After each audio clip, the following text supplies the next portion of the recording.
said about him all year.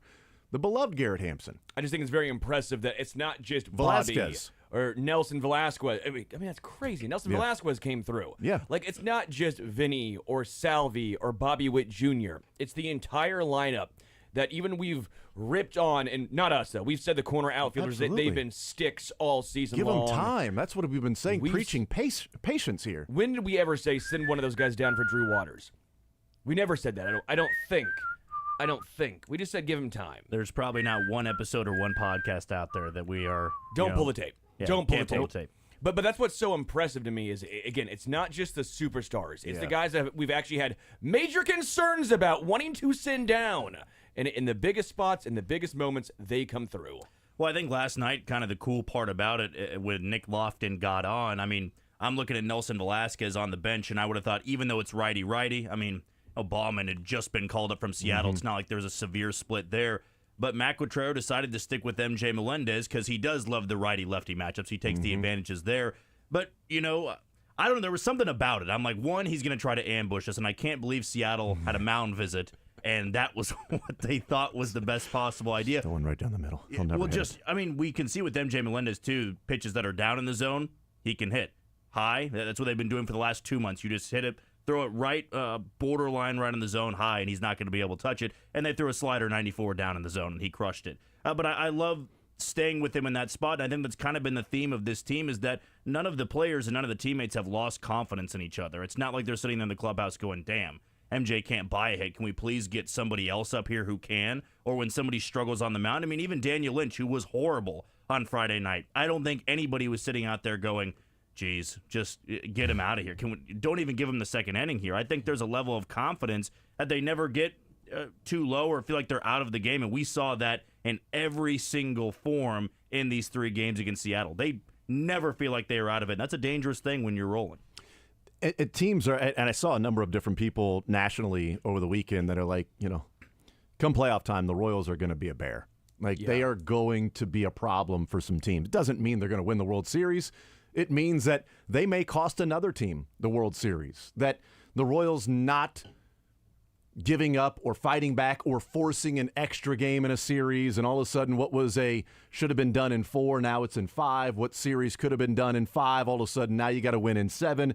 You burn an extra pitcher or something, and it sets up the next series, and maybe you lose a game because you had somebody else that had to go game 7 because the Royals just simply do that to you so far.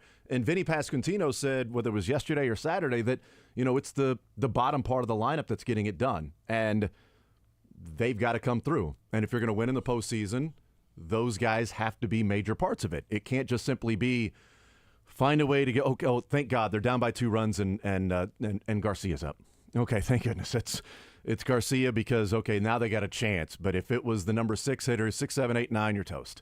You're done. And that hasn't been the case because of the guys we're talking about, even Adam Frazier, Garrett Hampson, but Nelson Velasquez, the way that he's swinging the bat as of late. Kyle Isbell's coming through with hits and finding ways, and the bunt last night or yesterday was brilliant, and he's just, doing his job at the bottom of the lineup, being somebody that plays a great center field and is not an automatic out. And we've seen so many times the bottom third of this lineup be automatic outs.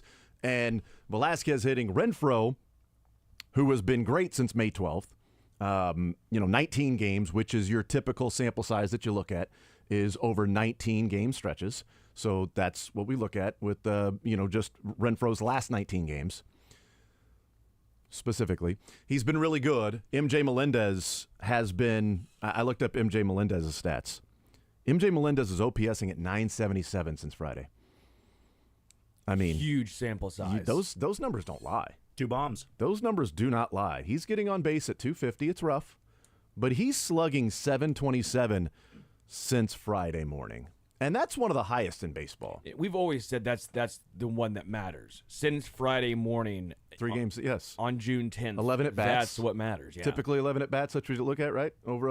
You look at 11 at-bat stretches. Okay? 10's not enough. 10's not enough.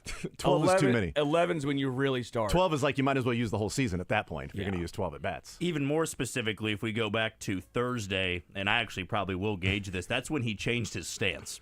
So if we really want to go for the numbers, I'm going to go back to Thursday in Cleveland, the finales, when we saw the significant change of his hands going from out in front of him to back and kind of resting on his shoulder.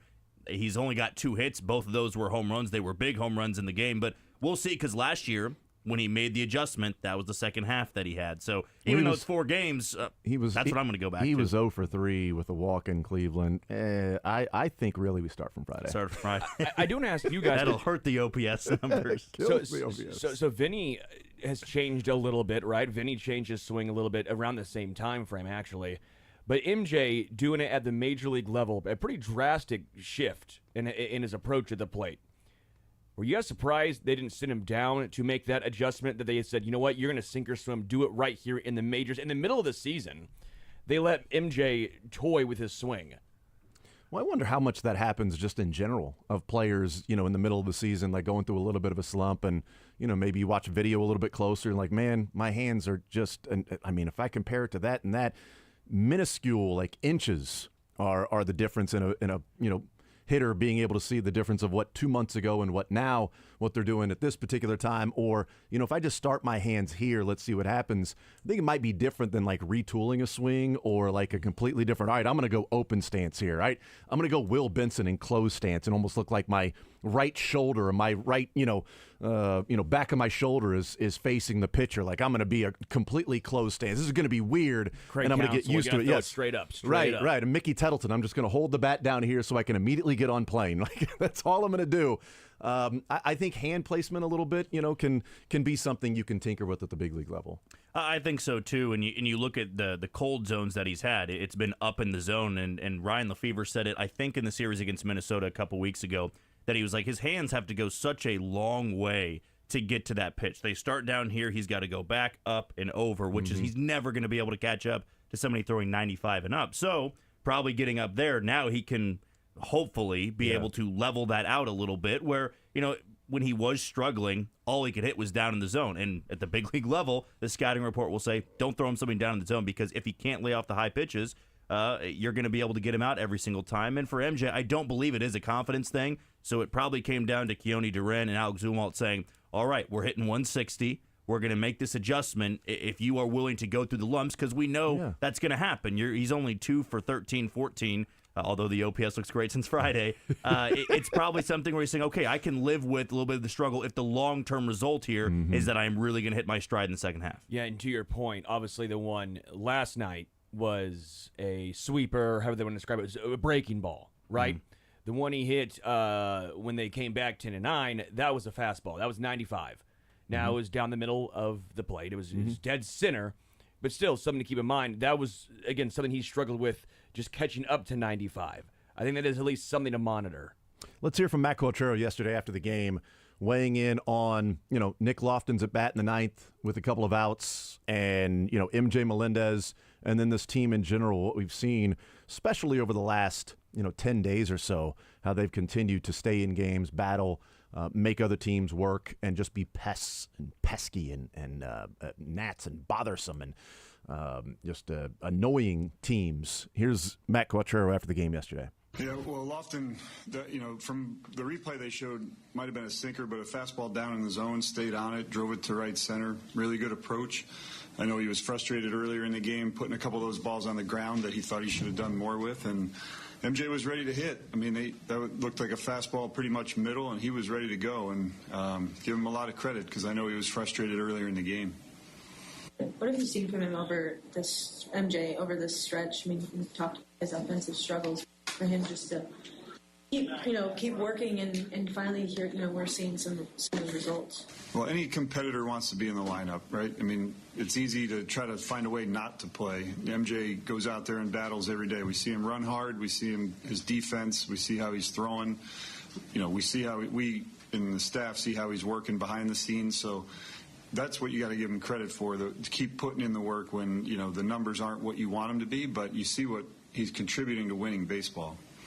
Matt, on the pickoff in the 10th, did you get all the angles you wanted to see on whether that could be overturned? Because I thought there was an angle from the side that might have been more telling, but I never saw it. Well, it doesn't matter if I get the angles, right? Yeah. I mean, it's whatever they say. So many. I thought from the one I saw up there, it looked like he was out, but they have so many other ones, and they sync them up, and they have, so clearly they didn't think it was. Yeah, but you didn't get to see an angle that made you feel conviction afterwards, for sure. I just came right in here. I didn't go look at it, but we'll get whatever they determined is the definitive angle. Duper gets that, and we'll be able to look at it. He might already know, to be honest. I'm not sure. And you've spoken to this a bunch, but I do wonder, what is it like to feel like, to really know you're never out of it at this point? I mean, obviously Friday was the great illustration, but I mean, I almost feel like it's routine to be able to summon something late or all through the game. Yeah, I mean, we're a tough team to play. I mean, we do a lot of things well, and these guys deserve a lot of credit for that. I mean, they work hard. They try to get better every day at what their skills are and work on polishing their weaknesses, and they don't back down from the work. You know, some of it's uncomfortable, but then you see the fruits of their labor when you get into those situations. You just keep competing. And, I mean, that's been the mantra. That's something J.J. really stressed in the offseason, that the players have embraced it. You know, and it's just, there's no alternative, right? I mean, you're going up there to do your best in every single situation, but it takes a group mentality to really believe it. Earlier in the game, what was with the approach against George Kirby, and then what did you see out of Vinny's 10-pitch at bat to get the triple there? The approach against Kirby is, we know he's got elite stuff and he throws a ton of strikes. So you have to be able to pick a spot or pick a speed and try to stay with it, because if you chase him around the zone, you're going to be all over the place. And that's exactly what he did, you know. And, you know, we got the one run, but he pitched exceptionally well. Vinny's at-bat was a great at-bat, and that's the kind of at-bat we've come to expect from him. You know, he puts up really good at-bats, and, you know, I wouldn't say I would expect a triple, but squaring a ball up, getting deep in the at-bat is something that he does routinely. The replay at third, I think whatever the call on the field was what they were going to stay with. I mean, I know that there may have been an angle that sort of looked like he might have been out. Sure looked like he was out. I'll say this. If it was the exact opposite and that was a Royal on third, I'd be pretty pissed if they overturned that. I'd be pretty mad if they're like, hold on, you gotta take all of these different angles and maybe barely, like you can't really see the spike of his left foot as it's stepping on the bag when it looks like the glove finally hits his leg. And then if we go the other way, the glove is sort of blocked by Michael Garcia's body when you see the foot, you know, hit the bag. And I don't think there was enough to overturn. I was hoping they would, obviously. Sure. But if it was the exact opposite, I'd have been pretty mad if they overturned that in that situation. But it's not like the next pitch was like a wild pitch or something, and then the guy scores, and you're like, wow, you just lost the game because of that close call. You had an 0-2 count on a guy who's batting .213 this year. That can't happen. You can't walk the guy on an 0-2 count who's batting .213. You just can't. And if you do, then I don't know that I can keep him in the game.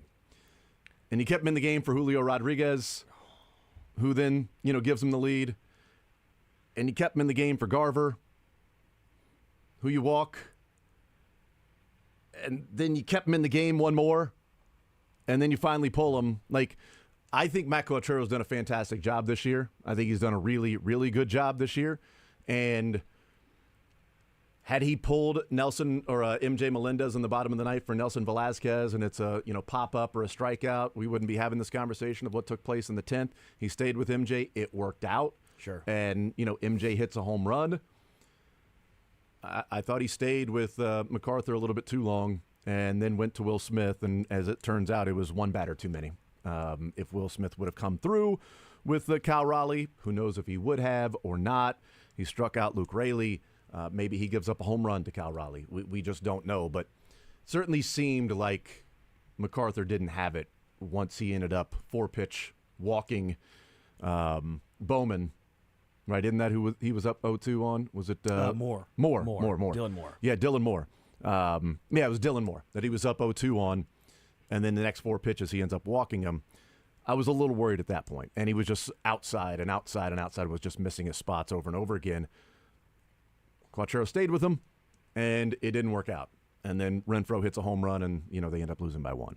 I'm with you. They should have pulled MacArthur, but it wasn't like there's a lot of great options left. You've already used Will Klein, who kind of got shelled, Zerpa, Nick Anderson, Chris Stratton. I mean, at that point, we've all been bashing Will Smith. He's pitched actually really great of late, which we can have that conversation as well. It was a lose-lose situation. I think they should have pulled MacArthur. Obviously, what we know now, they should have pulled MacArthur. He's struggling, man. we need to have a deeper dive into James MacArthur, and it's just he doesn't have it. If he's walking guys, then he is not a good pitcher. He's not a good pitcher if he's walking guys. That was his calling card, was at least he doesn't walk guys. He hasn't walked a guy in a while, though. That was really That's what was really surprising, is that he's up 0-2 on Dylan Moore, and it's been like 10 outings since MacArthur's walked a guy. Even when he got shelled, like he was throwing strikes and missing in the zone, I would have much rather him done that against Dylan Moore and take my chances on a 200 hitter than watch Julio Rodriguez and Cal Raleigh and Garver and those guys come up to the plate. I think if he doesn't have that pitch to J.P. Crawford earlier in the inning, the 96 with tremendous run on the inside corner, I don't think Coutreros sticks with him, because I'm sure he's thinking with Dylan Moore up there, okay, 0-2. I thought at that point, I mean, it's going to be one of those the check swing. It wasn't called a check swing. It was 50-50, I think.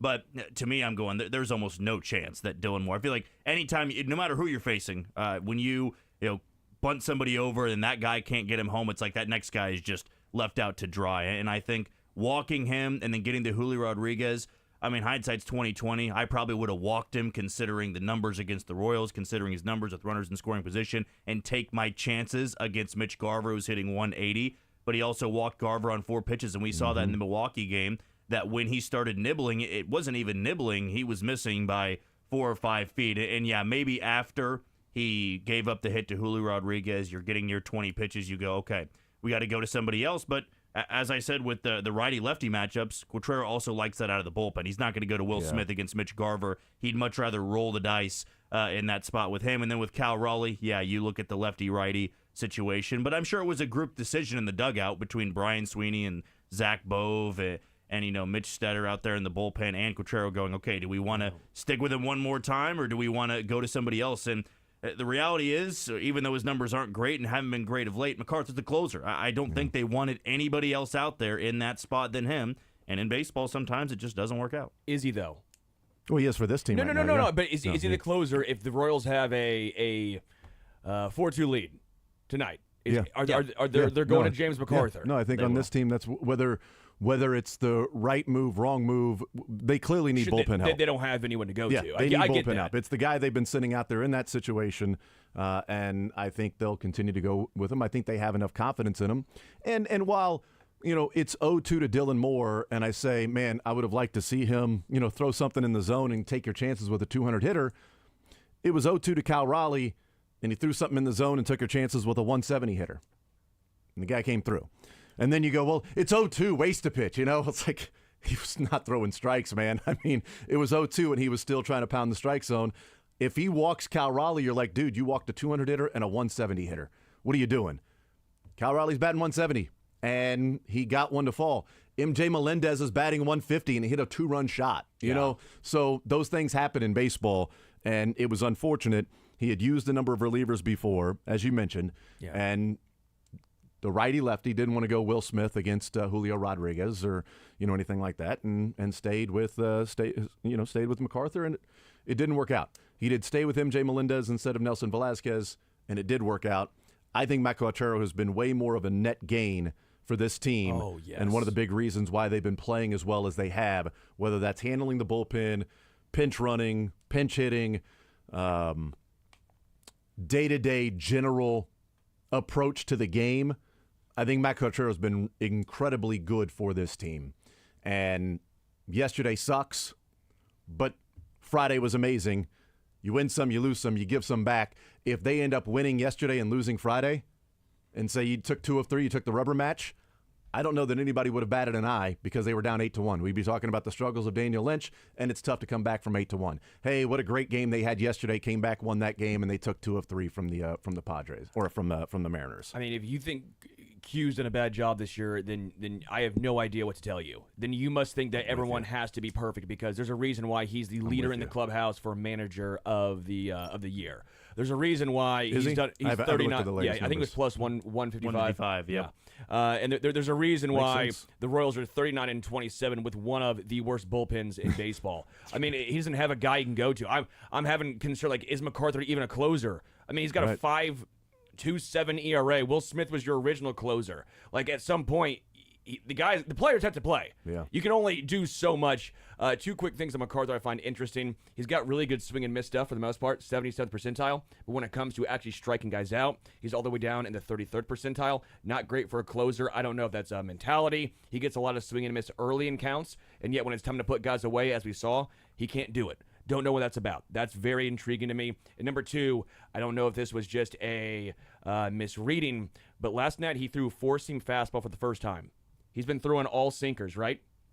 He was getting clocked as throwing four-seamers last year. Is that his only one he's thrown this year? He threw multiple last year, or multiple this game. Oh, okay. It was only this game against Seattle, so I have no idea what to make of that. I don't know if that's just getting clocked as a four-seamer, or if that was something where he couldn't control his sinker, so he tried throwing a four-seamer. Something to keep an eye on. Interesting. We'll take a timeout. We'll come back. We'll continue rolling. I want to get into the corner outfield spot. We joked about MJ Melendez since Friday, but what Hunter Renfroe is doing, what Nelson Velazquez is doing, the difference. And then I want to look to this Yankees series, this 4-game series starting tonight. Carlos Rodon, the lefty, out on the mound against Seth Lugo for the Royals, and what these two teams have been doing, and a little primer for what we may see over the next 4 games, a huge 4-game set for the Royals, taking on one of the best teams in baseball in the Yankees. More Zone right after this.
All right, we'll continue right here on Sports Radio 810 WHB. Jason Anderson with you, Sterling Holmes, Jack Johnson, Dylan Michaels heading up until 2 o'clock. We will talk with Josh Kaiser coming up at noon. One Royal Way podcast. We'll hang out with Mick Shea from the 1 o'clock hour. Learn Funniest Best coming up today in the 1 o'clock hour as well. We'll be watching for any breaking news that may take place today because, according to reports, Dan Hurley will be making his decision today as to whether or not he will take the Los Angeles Lakers job or if he will stay as the head coach of UConn. He said as he left the presentation from the Lakers that he was, quote, very impressed by what Rob Pelinka and Jeannie Buss presented to him. And by, some of the reports, a really strong contract. Can UConn come close to that? Does he want to move to the West Coast? Does he want to take over the Lakers? All of those questions, coming in. If he wants to be an NBA coach, this would be the time to go and do that. Job security is not the same in college as the NBA. NBA, if you don't have a good couple years, you're canned. You're gone. And his job security in returning to college would be premier. He would have almost any job he wanted he would have any job he wanted that was open. And there would also be 80s reaching out and saying, if you're interested, we will fire our guy. You could stay at UConn for the next 15 years and for sure. And as long as you're making the tournament, you're okay. You absolutely could. But he will have job security if he heads back to college. We'll see what he does if he decides to go to the Lakers or not. 913-912-4810. We look at the back of the baseball card oftentimes and see what a player is going to end up hitting. What's he going to be when it's all said and done at the end of the year? And Hunter Renfroe was not the guy that he was through the first 40 games of the season, 38, 39, 40 games of the season. He was that guy with the Royals, but he hasn't been that guy at any point over the course of a full season in his career. I don't think he's this guy over the last 19 games. He's probably somewhere in the middle, but I think we get an idea. At least there is a snapshot of almost a month's worth of baseball. It's 3 weeks worth of baseball, 19 games. And going back to May 12th, so the Royals have played 25 games in that stretch. He's played 19 of them. But he's OPSing at 941. He's leading the team in OPS since May 12th. Bobby Witt's at 933. Bobby Witt's played 25 games, so he's got 6 more games under his belt to be OPSing at 933. As opposed to the 19 games for Hunter Renfroe, OPSing at 941. But I didn't think there would be a week stretch where you could say Hunter Renfroe's been one of, if not the best hitters in this lineup, consistently. And over 19 games, he's getting on base at 377, and he's slugging 565. He's batting almost 310 in the last 19 games. And in that stretch, if you just look at where he ranks in baseball in a number of different categories, runs created, he's the 17th best since May 12th. ISO, he's 21st in all of Major League Baseball. Slugging, he's 17th. OPS, he's 18th. Bobby Witt's 19th, so right behind him. But that's what he's been in OPSing. He's been Bobby Witt over the last month or so, which has been a huge difference for this team. Again, I don't think he will be this guy the rest of the year because, again, he's not a 940 OPS guy. No. But I also think we get an indication that there is a little bit of a relaxing, an exhaling, that he's also not a 500 OPS guy through the course of the season, and they bought in on Hunter Renfroe when he was about to hit the cliff. When he was just about to hit the cliff and be terrible, and this guy can't hit anymore, and he's trying to pull everything, and even when it was a 100-mile-an-hour exit velocity, somehow it still only got to the warning track. Like, what's going on with this guy? He's lost anything that he had, and he's got a negative 1.3, defensive WAR, and so it's like, okay, is he even making up for it out there? Nice arm, but not doing enough. He had a really nice catch yesterday in a great route. But this at least lets me rest a little easier if we're looking at corner outfielders. Yes, figure something out for MJ Melendez, unless something's happened and he's turned the corner with his hands, and we'll see. But this stretch from Hunter Renfroe is better than I thought we would get from Hunter Renfroe, even over a week's worth of time. And it coincides with Nelson Velazquez turning it back on. And that's a real positive for this team because we're seeing why they are not just simply losing and not offering much of a fight, is because the lineup is extended way more than it has been all season long. And the bottom part of the lineup's coming through because of Renfroe, because of Velasquez, because of Kyle Isbell. It changes so much for this team. We were looking for one guy to step up out of the top four. And I think the Royals have two guys over the last month that have stepped up. Because in ISO power since that same time frame of Renfroe, he's 21st. Velasquez is 11th in all of baseball in ISO. So you're seeing those guys put the bat on the ball, drive the baseball, drive in runs, and produce for this team, and either add on to what the top is doing or take up and make up for if the top doesn't come through. It's funny, tonight will be the first time Hunter Renfroe will look up at the Jumbotron and see a 2 on his batting average. 201. First time this season he will see that. And, it is very important. I think also with the stick with it mentality that us as fans, us as people that take that, Mendoza. us that cover the game, it's so easy for us to say, well, I don't see what they're seeing in him. You might as well just cut him, just cut your losses, find somebody else. And it's different in the locker room. They probably felt like down in the clubhouse that Hunter Renfroe would have a stretch like this. And when you stick with somebody like that, you have a player of a ton of confidence, even if they are a veteran, because they know, man, even when I am struggling, I got guys and coaches that have my back. And when I am hitting well, it's going to make it that much better. I mean, Salvador Perez has been struggling now for the last couple weeks or so. It's now below 300. Yeah, but it's a damn good thing that somebody like Hunter Renfroe has now caught fire. You have some guys like even Adam Frazier off the bench, OBP north of I think 310 or 315 over his last 15 games.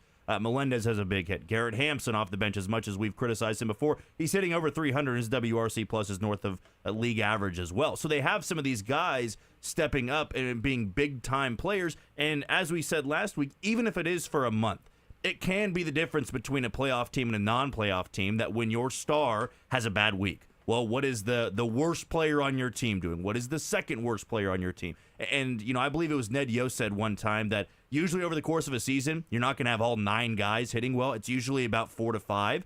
But it's those times when your star has a 1 for 15 stretch or a 2 for 20 stretch. What does that other guy look like in the lineup? Or now Vinny Pasquantino said the bottom of the lineup has been helping us out a lot, and that is the case. And that could very well be the difference in September if the Royals are still sitting in a wild card spot or chasing a wild card spot. And they're 13-6 in that time in those 19 games that Hunter Renfroe has been, OPSing at almost 1,000.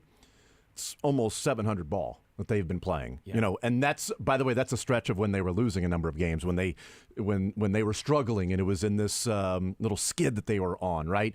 They were, slumping. When he's been out there and playing, they're playing 700 ball over the last 19 games. And with Salvi somewhat taking a step back. Now, we knew Salvi was not going to continue that in 340 average and all that stuff, but he's now under 300, 299. Still a great season, but he's taken, obviously, a little bit of a step back. And so who's picked it up? The guys we're mentioning. Yep. It was why I was a little more patient with Renfroe than the others because of the previous track record. Now, I'm the first to admit I wanted Velasquez down, and then all of a sudden the negative reinforcement helped him. MJ Melendez, I was adamant on that one, wrong there. But this is kind of why you were adamant to stay patient. To stay patient, of course, yeah. The negative reinforcement really worked with him as well. Yeah, for sure. But with Renfroe, this is why I wanted to be more patient with him because he does have the track record now. Baseball Savant has not looked great over the past couple seasons. Are there some underlying concerns that almost every single home run outside of one this year and almost all of his hits, all the extra base hits are directly pulled. You look back at 2022 when he was a pretty damn good ball player. That was a lot of center field, right? It was a lot of up the middle. Maybe. But again, it doesn't matter how you do it. He has been carrying the bottom of the lineup and in turn helping the top of the lineup over the past month. I don't care how you do it, if it's a fluke or not. The wins still count. Yeah. Wins still count. You don't give them back. You don't give Friday's win back. So he is finding a way to get it done, and that's what veterans do. Again, You're not going to look good when you look at the card right now and say 201, 274, 367. But again, that last month, I feel comfortable with him in the lineup right now. Well, and it's a matter of, you'll have these stretches because at the end of the season, he's a career 770 OPS. Is that what he's going to be this year? No. I don't think he's going to be a 770 OPS guy. He's not a 940 OPS guy, which is what he's been over the last month. But can he get to 700? Can he raise his OPS by 60 more points? And over the course of the season, to get to his overall season to have a 700 OPS, he's probably going to have to OPS at like 720. Something like that, just to raise it that 60 points to get there. Because there's, more games left. So if he OPS is at 720 the rest of the way, it might get closer to 700. And boy, that's playable. That's damn playable for this team. You'd like it to be more with a corner outfielder. But again, where he was versus what you hope to get from him the rest of the way, I would take that right now because we were searching for anything. We're talking about trading prospects to get a corner outfielder because you had two of the worst corner outfielders in all of baseball in producing anything offensively, and you were getting nothing from them offensively. It was vitally important over the next couple weeks, really in the month of June, for somebody in the corner outfield spot to catch fire a little bit. Nelson Velasquez has, Hunter Renfroe has, MJ Melendez hopefully can over the next few weeks. But the reality was the Royals weren't going to trade a prospect and get some outfielder that was going to transform that group. They weren't going to trade for three outfielders and start three new guys out there. And even though we can use the excuse of, well, it just find anybody, they're better Braves than MJ Melendez. Yeah. Well, I mean, do the Royals have the resources to do that? No. And that's where we come back to is, the Royals, one, are not viewing this as a do-or-die year. They want to be aggressive and acquire guys. But at this point, I'd rather roll with who's out there in the outfield. Don't even need to go get a fourth outfielder because I like what Dairon Blanco brings as a fourth outfielder. I would just put all of my focus and energy on the bullpen. Yep. A, it's the biggest market out there to go and acquire talent. B, it's the cheapest market to go out there and acquire talent. And C, when I look at the outfielders out there, like we like Taylor Ward, we were high on Joe Adell for a little bit, but if you go acquire that guy, you give up resources. Do you see them coming in and then all of a sudden this offense is transformed via the outfield? No, it's not going to. The offense isn't an issue right now, and I'd much rather bank on somebody getting hot like Melendez or Isbell or what we've seen from Renfroe. I mean, who would have thought Renfroe was going to catch fire a month ago? You'd be lying if you said you would have experienced a stretch like this. Maybe that's coming for MJ Melendez, but I'd rather gamble with that than give up resources and a ton of resources, go get a guy that I just don't think is going to overhaul that entire group. And to Jack's point as well, with the bullpen, I think we're spoiled with HDH in the past because it's such a high-wire, high-pressure position, and you're adding the pressure of these guys coming in and almost having to save that bullpen as well. That even adds more pressure. So you're probably better off taking more flyers on bullpen guys because they're cheaper, and you don't know who's going to have it that night. Like, you bring a guy out in Game 3 or whenever it matters, and he was good all season when it wasn't really high pressure, and now it matters, and you didn't know. Mm-hmm. So yeah, over the last 10 games, and speaking of offense versus bullpen, last 10 games, the Royals have scored fewer than 5 runs 3 times in the last 10 games. So 70% of the time, it works every time. 100%. 70% of the time, they're scoring 5 or more runs 100% of the time. Yeah, take that. Any questions about the offense? More so next.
Talk about the NBA Finals as the Boston Celtics take both games at home. The series now moves to Dallas for Game 3.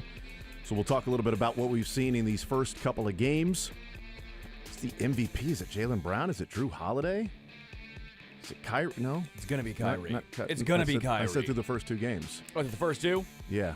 So Drew Holiday. I'm looking forward to Kyrie being healthy and playing in games. He hasn't played in the first 2 games, right? Once they get Kyrie back. Don't you do this. What?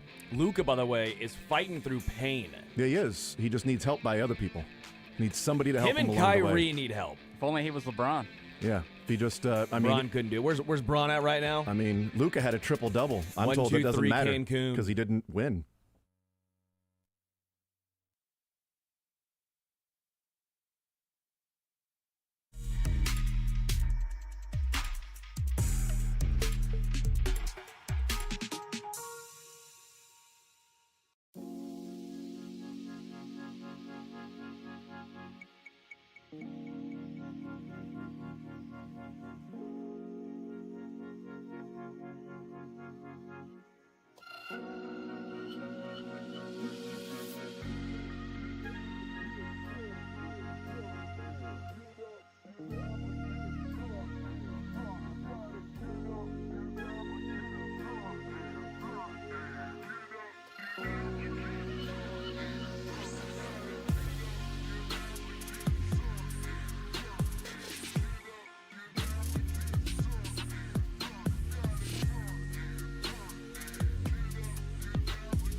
The Zone is presented by Guaranteed Foods, delivering all natural food to Midwestern families since 1958. Enjoy healthier food, more free time, free delivery, and better value. Go to GuaranteedFoods.com. All right, we continue right here on Sports Radio 810 WHB. Jason Anderson with you. Sterling Holmes, Jack Johnson, Dylan Michaels heading up until 2 o'clock. 913-912-4810 is the text line to join us to be a part of the show. 913-912-4810.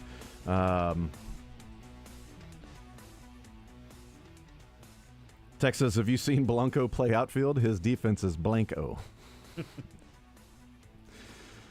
Text says, Salvador's been in a funk. Text says, wait till we get a healthy Massey back. Yeah, I mean, that'd be nice to get a healthy Michael Massey back, but I don't know that I want to count on Michael Massey being healthy for any stretch of time because we haven't really seen that. So it's not something that I want to bank on. You get healthy Michael Massey, great. Take advantage of it while you can, and hopefully the injury stuff is behind him when he returns. But back injuries are tough to deal with, and they linger often. And so I think for me, it's wait till they get a healthy Michael Walker back because I don't think I want to run it back with Daniel Lynch on the bump. I'm with you. Yeah. When he got that one good start, we're all like, okay, thank you for that one start earlier in the year. Thank you. Well, wait, what do you mean? We won the game that he started. Good point. Oh, Yeah. good point. Yeah, we wins and losses. Yeah, the Royals are 2-1 in Daniel Lynch's starts. Exactly. You know what? Fine. Yeah. Keep throwing him out there. Exactly. Can't wait till he starts against the Yankees. He won't, though. It's an opener.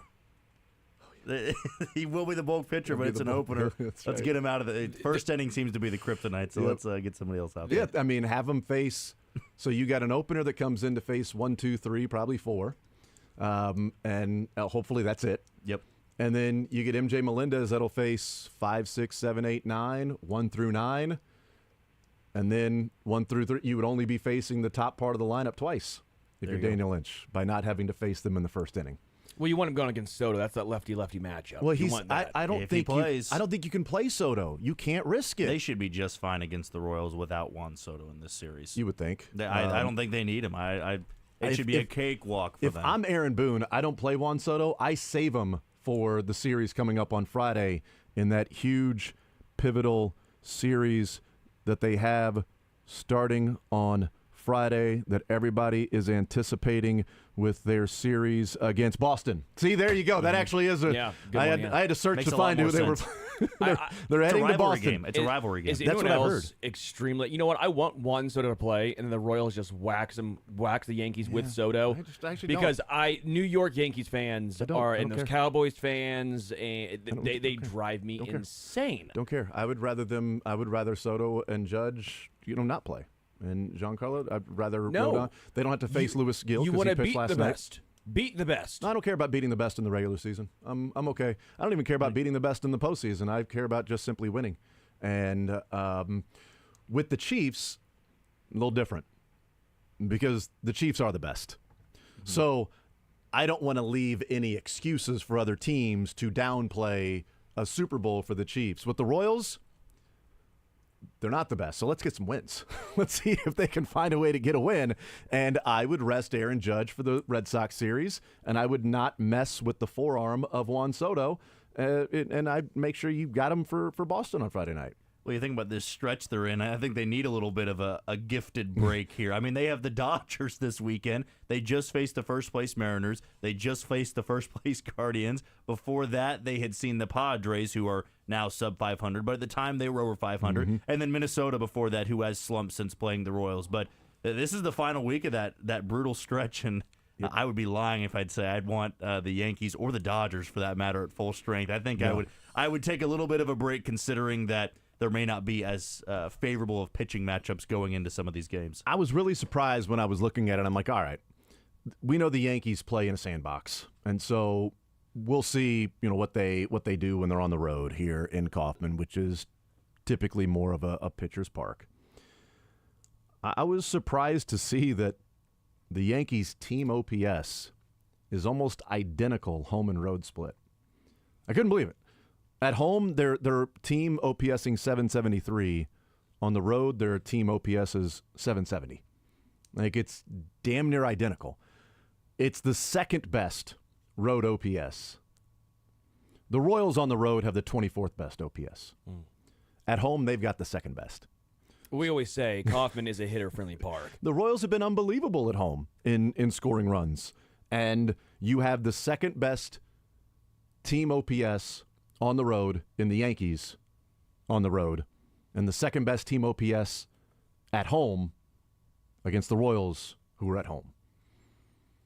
Glad it's not at Yankee Stadium, this one, right now. Very glad about that. And hopefully Seth Lugo can go out there. What's really surprising, too, is like the team OPS being that doesn't really have that split home and road, when three of their hitters, especially Judge and Giancarlo Stanton, Rizzo's got a split as well between home and road, but he hasn't been Anthony Rizzo of the Cubs. You know, he's been less than Anthony Rizzo of what we've known of Anthony Rizzo. I do want to bring up something that I always find fascinating, and I was joking about Kauffman being a hitter's park. It technically is a hitter's park. It's not a home run hitter's park. Over the past 3 years, from 2021 until last year, it's actually the fourth most 8% run scored versus any other park. It goes Colorado, Red Sox, Cincinnati, then Royals, because the ballpark. I like how you went city, name, city, team name. I'm glad someone. Colorado, Red Sox, Cincinnati, Royals. It's you notice that too? Colorado Red Sox and Cincinnati Royals. NBA I like team. that. I like that. It was sorry, good. Anyway, go ahead. Been gone a couple of days on a guy's golf trip. My brain is 80% bourbon right now. Just stewed in there. 80% bourbon just sitting there. It's it's aging. It's aging. It's aging. In your Give brain it a couple barrel. Years, it's going to be my brain barrel. It's going to be real your tasty. Skull barrel. Very tasty. But the Royals actually are considered a hitter's park, just not home run, because the outfield is so big. A lot of room for balls, for doubles, for triples. I just find that interesting. I think that's why the Royals right now this year have done a great job, even if they're not technically a home run hitting team. They've been a lot of doubles. Nelson Velasquez with a triple off of the wall. Just something to keep in mind. I wonder how that affects a team again like the Yankees, who I feels like they are a home run team. They're not a huge doubles versus triples team. Well, and what's fascinating about the Yankees team OPS being almost identical home and road is because Aaron Judge, Giancarlo Stanton, and Anthony Rizzo's home road splits are lopsided towards home. I mean, Aaron Judge is OPSing 1.3 in Yankee Stadium. Now he's still OPSing 1,000 on the road, but the exact number is it's 298. It's almost 300 points lower in OPS on the road than at home. Giancarlo Stanton drops almost 100 points OPS on the road as opposed to home. Rizzo drops more than 60 points OPS on the road as opposed to home. But yet everybody else improves. And what you're talking about in terms of the home runs versus other, you talk about home run hitters that aren't hitting as many home runs, you would think, but the numbers aren't as skewed as you would. Like Juan Soto is a different beast. Like Juan Soto's numbers are amazing no matter where he plays. In fact, Juan Soto's numbers are freakishly identical home and road. Like to the point that it's not even, it doesn't do it justice just to say, oh, they're pretty much the same. Like just, Juan Soto's, when he's at Yankee Stadium or when he's somewhere else, his numbers are, essentially the same. Like, okay, that sounds good. Like we're talking about Aaron Judge and Giancarlo and Anthony Rizzo, how, skewed those numbers seem to be. And then the overall team, how good, those numbers are. But Juan Soto in his home road splits, somebody want to give the mouse on the wheel some more cheese to get the Wi-Fi going? That'd be great. Just a little more. Okay, little more. I'll stall for you. I'll vamp. No, you're fine. I'll vamp. It was pulled up, and then it goes to his player overview. All right, now it's coming up. Here we go. That airplane food? Home away. Home, he's batting .317. On the road, he's batting .319. Home, he's OPSing at .422. On the road, he's OPSing at .420. Home, he's slugging .606. On the road, he's slugging .600. Home, he's OPSing at .132. On the road, he's OPSing at 1.032. And on the road, he's OPSing at 1.020. He's, 10 points behind. It's unbelievable. It turns out he's just really good, and he's not park factor dependent. But 317 to 319, 424 to 420, like those two numbers average and on base between different stadiums all over the place is just unbelievable. Again, I'd rest him if I were. You want to rest Aaron Judge too, maybe. 24 home runs and 239 at bats. That's pretty good. Pretty good. Yeah, he's one of the best in baseball, people would say. I'd wonder, this would be one of those niche stats too, or one of these interesting factoids down the road. But if he does play tonight, I'd wonder how many times two teams have played in the top 3 MVP candidates are all in the game. Wow, that's interesting. Because Judge is 1, Bobby Witt is 2 right now, and Soto is 3. I'd be fascinated to know the last time the top 3 MVP candidates. Would it be 04 when the Yankees Red Sox were? Maybe. Probably. Maybe the best bet.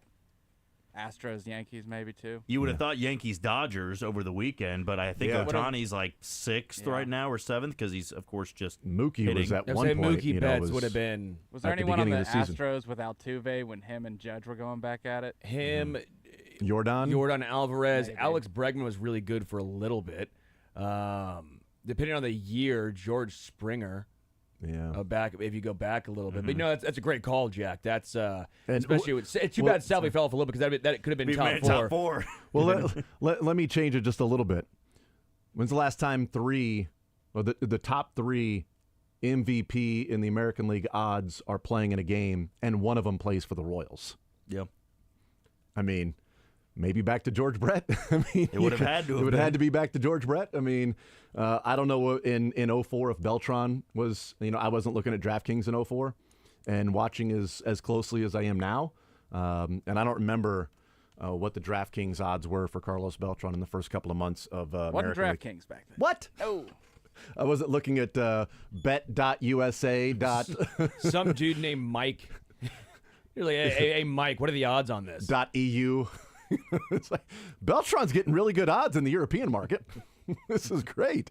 I wasn't paying attention, but it might have been that. I mean, just thinking of guys that were having really awesome seasons.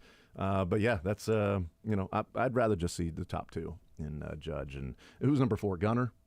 Yes, Gunnar. Voting open, so got to get to voting. Make sure Bobby Witt's starting at shortstop over Gunnar Henderson. I can't wait for Bobby Witt Jr. to hit a home run off of Clay Holmes, and we're going to all be taken back to George Brett ripping one off of Goose Gossage. Right? That's a good one. I just don't want to see Clay Holmes. I mean, it'd be great if Bobby Witt hits one off Clay Holmes, but as long as it's a walk-off, if we don't see Clay Holmes at all, that's great. It's even better.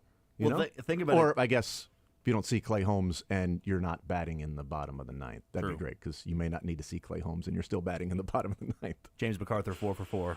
There we go. I'll take games. it. Sign me up right now. I think the coolest part about this all is how many times in the last half decade when they would try to promote a game like this, because you could turn on MLB Network, I'm sure they are promoting it to some extent here. You'll have Aaron Judge on the Yankees side, and it'll be Bobby Witt Jr. on the Royals side. How many times when they've promoted the Royals game, whether they be on national TV or not, it'd be like Shohei Ohtani and then Whit Merrifield. Or if Salvi wasn't playing, you had to find somebody else. Zach Greinke last year, you'd throw out there and be like, we're promoting this game. And now you have an actual reason to promote this ball club because they're not just one of the stories in baseball.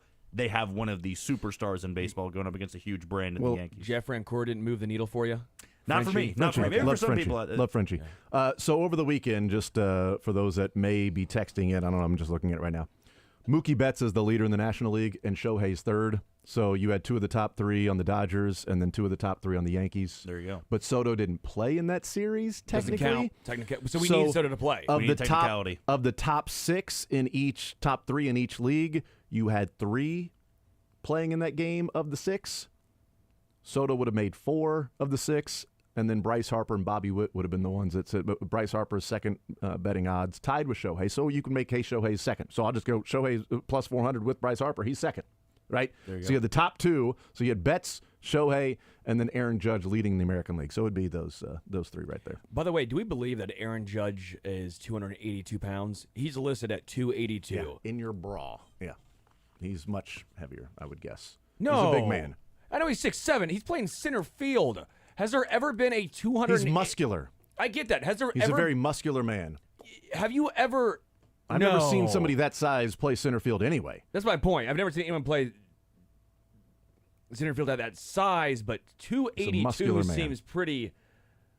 Like I was gonna say like 250. 282 seems 6'7", dude.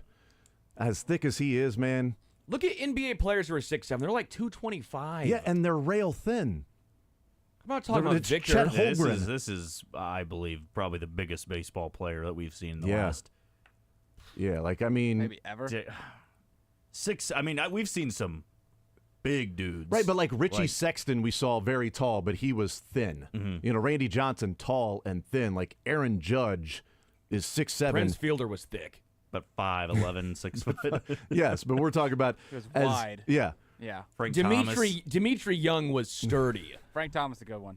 Frank Thomas was a big one. Yeah, Aaron Judge is like staggering when you see him in person. If you're going out to the game tonight, I mean, he's bigger than most football players. I mean, Yes. he could be a defensive end, and he'd still be one of the bigger ones in the league. Okay, time out. What's LeBron's weight listed at? 260. I think he's like 270. 250. No way. This is my point. LeBron's not 6'9", 250. You're telling me Aaron Judge is an inch shorter and 2 30 inches, plus 'cause pounds. Aaron Judge is 6'7". Yeah, 2 inches shorter and 35, 32 pounds heavier. I kind of believe it. Yeah. I think he LeBron slimmed down too, right? Like he's gotten slimmer as like he's gone on in the career. So I would say Am I yeah. taking crazy pills? Like, Yeah, you are. he's a big dude.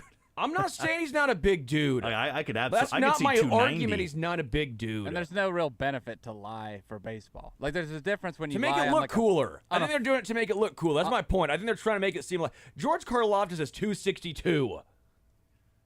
I like. Is he 6'7" though? He's 6'4". Yeah. So he looks thicker. I'm not saying Karlaftis. Well, it's impressive what Aaron Judge is doing in center field. It's my point, but I think MLB's bumping up the weight to see it even more know. impressive. I I don't know. think they're lying to us. I don't know. I'd like to see him on a scale.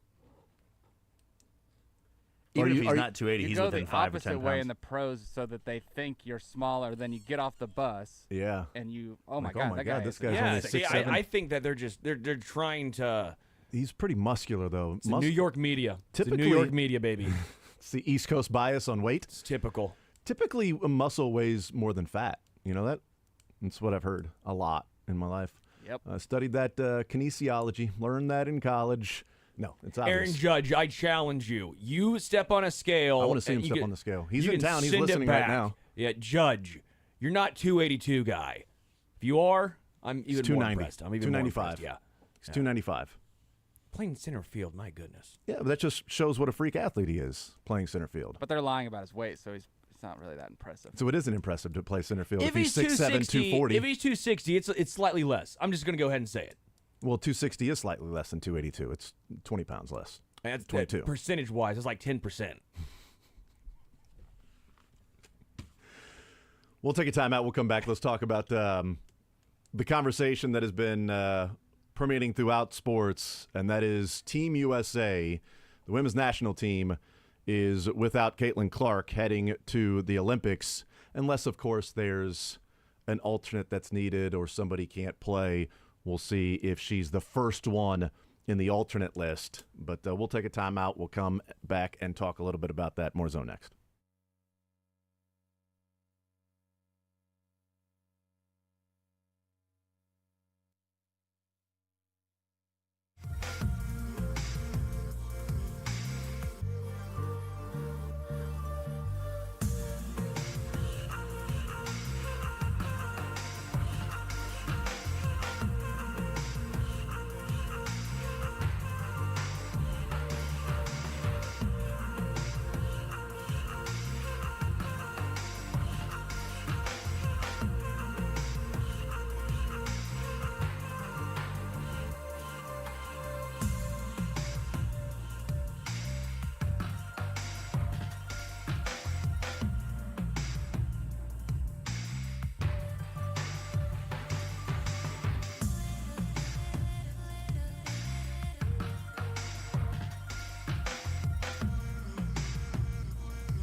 Michaels.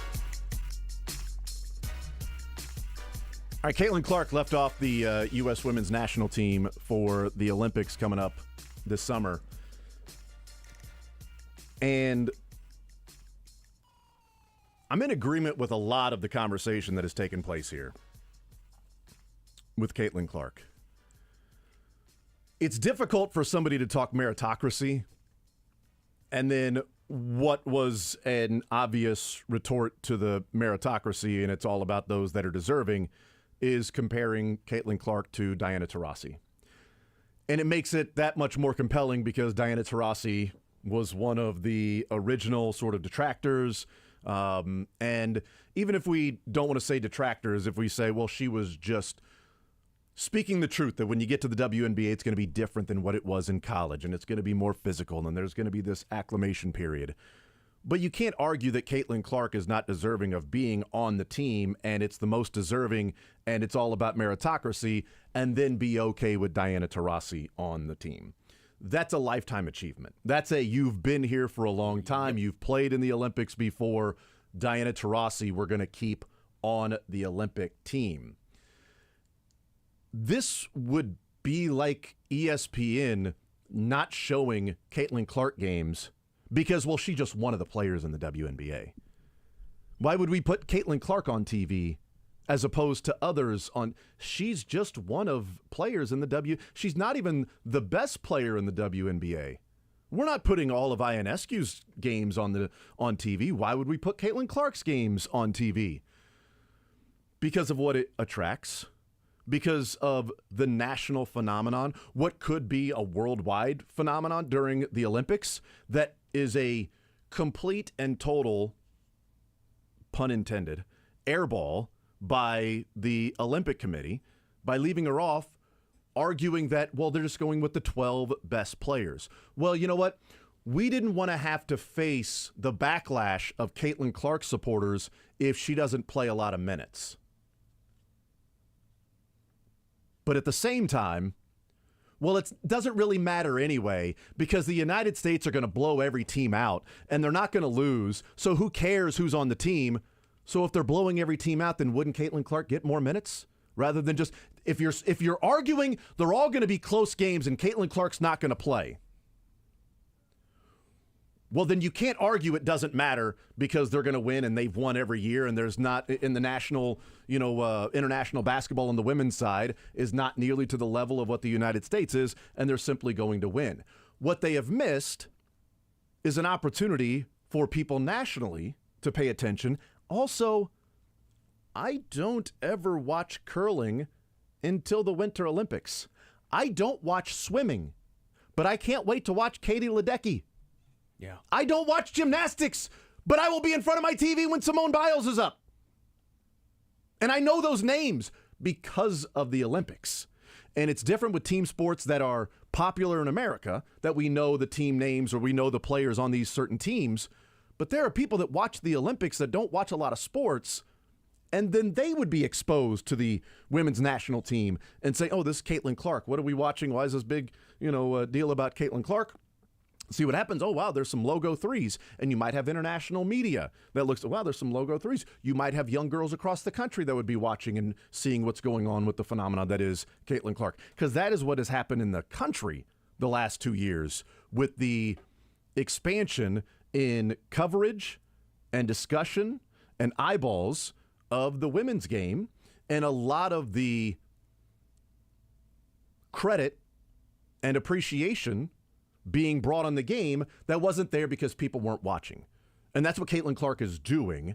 And it's just a missed opportunity, and it's dumb to think that this whole thing is just going to be off of, nothing but performance and numbers, and that's all it's going to be, and then say, well, Caitlin Clark wasn't one of the best. Also, they held tryouts for the U.S. women's national team during the Final Four.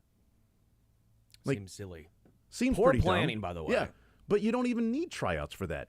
That's an exemption for the U.S. Open. Yeah. that's a sponsor exemption for the PGA Championship. That's an exemption. I don't care. She's on the team because of what happens with women's basketball and the exposure that's there. For some reason, she's being hate.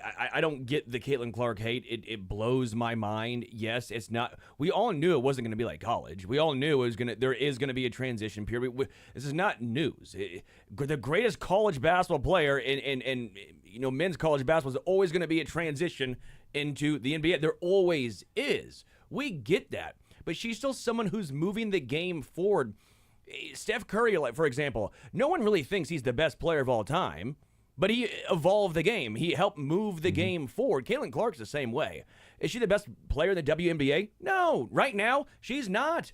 But she's moving the game forward. It's enjoyable to watch. And you're right. People will watch her and be like, I could do something like that. It's something that we have not really seen consistently in the WNBA. So I just don't understand this. It's almost now because people like and enjoy watching her, all the former players who didn't get the love and adoration. Hey, I get it. You might be a little upset. But wouldn't you still want to grow the game for everyone? Don't you want to still lift everybody up? I don't understand. Well, I think we've seen, early into her professional career that there has been a divide. I think there is a large portion of players in the WNBA that I think maybe jealous is too strong, but the sport wasn't as popular last year, the year before that, and now that Caitlin Clark has gotten into the league, I mean, we're curious what the Indiana Fever are doing, one of the team's worst leagues because of Caitlin Clark, and we've seen the viewership go way up. We have seen the ratings go way up. We've seen jersey sales go way up. So I can see the side of the women athletes that were not really being exposed before Caitlin Clark, but it's the reality in sports. When you have a phenomenon like this, you have to lean into it. And no, Caitlin Clark may not be better than some of the players out there, but the fact of the matter is she is the entertainment, and she is, I believe, good enough to compete at that level. And if she doesn't play, she doesn't play. I think she would honor the fact that I am representing Team USA, and just being on the team is an important part. I think that, we've seen this in sports like Jimmer Fredette. Yes. Do you think we were caring about BYU games before Jimmer Fredette? No, but when he was on TV, everybody knew what time they were playing. I was just going to say, you also heap a bunch of pressure on the girls that did make it and the girl that does make it in her spot, because now all the fans that you wanted to avoid saying, when's Caitlin playing, are now going to just nitpick every single thing. And it's not fair. I don't think that they should, and I'm not going to do it, but that's what's going to happen. But here's honestly, like, I don't know that I've ever watched a women's national team Olympic game. I'm not exaggerating. I don't know that I've ever watched one. It's just like blowouts all the time, which, I don't really watch that many men's national team games after the Dream Team because they turned into blowouts. And then they got closer, then it became annoying if they lost. It's like almost one. It's weird. It almost has to be, and this is my own personal sort of viewing experience and enjoyment, it almost has to be like a closer competitive game that the U.S. win on the men's side. If they lose, well, that's annoying. We should never lose. Blowouts, well, why am I watching? It's just a blowout. And I feel the same thing on the women's side. I would watch these games. I absolutely would. I've watched more WNBA games in the last month than I've watched in my entire life combined. Okay? I watched more women's college basketball over the last 2 years than I've watched the previous 5, 6, 7, 8 years, 10 years, whatever it might be. And one of the points that I saw that was made, and I think this is absolutely true, she plays on a pretty bad team. Okay, they've won 3 games this year. It's Victor Wembanyama on the Spurs. Right, and Rebecca Lobo brought up on Get Up last Friday, so it was before the announcement had happened, and she said that Caitlin Clark is, quote, getting unprecedented amount of defensive attention. Sabrina Ionescu, Kelsey Plum weren't getting that attention as rookies when they came into the league. Nobody entering the league is being guarded 94 feet from the basket without the ball. Nobody is being guarded 40 feet from the basket without the ball on the weak side of the floor, because she is the only player who's going to help Indianapolis win. So now imagine her with superstars on the floor. Mm-hmm. When she's making these dime passes that her teammates are dropping and they turn into turnovers, or assists that aren't assists because her teammates are not converting, or the guarded threes that she's trying to create on her own because they're double teaming her and face guarding her throughout the game, and nobody else has the ability to score at a level to keep up with the other team, and so she's having to volume shoot to try to be the one that can keep them in the game. Now imagine if Ionescu and Brittany Griner and Breonna Stewart and Kelsey Plum, and they've got and Caitlin Clark on the floor. Well, she ain't getting guarded 94 feet from the basket. Yeah. It's like, well, she's not going to play that much. Oh, I bet she'll play if she's surrounded by 4 other stars and she can't get double-teamed and triple-teamed. They showed the video the other day, and somebody said, hey, it's gravity. That she went to set a screen and then popped out, and 3 players followed her. And there was a wide-open shot in the corner for a 3 that went in because 3 different players, her player, her defender, the screener's defender, and the weak side defender all jumped out to the 3-point line to defend her. They faked the pass, threw it to the corner, wide open 3. It's only because she's on the floor. If she's on the floor with other superstars, she'll get open shots. She'll get those dime passes. When she was playing with Iowa, I was just about to say and there were that, people yep. she had to worry about. How many times is she running the floor and throwing a dime at Iowa in the Final Four in the national championship game? You're like, good God, the vision there. Yes. It's caught and laid up. And it's not happening in the WNBA. It's a tougher league. Obviously, we know that. But 20,000 fans showed up and sold out the arena for the Fever and Mystics. Do you know how many games they've won combined? The Fever and Mystics? It was 3. Well, at the time it was 2. It's 3. Yeah, now Because it's somebody 3. had to win. Mystics have not won a game this year. The Mystics were the home team. They haven't won a game, and they sold out 20,000 fans. They had to move it to an NBA arena. They moved it to an NBA arena and I was sold told out. she wasn't the main reason why, though. I was told. Well, Angel Reese played in the game too, didn't she?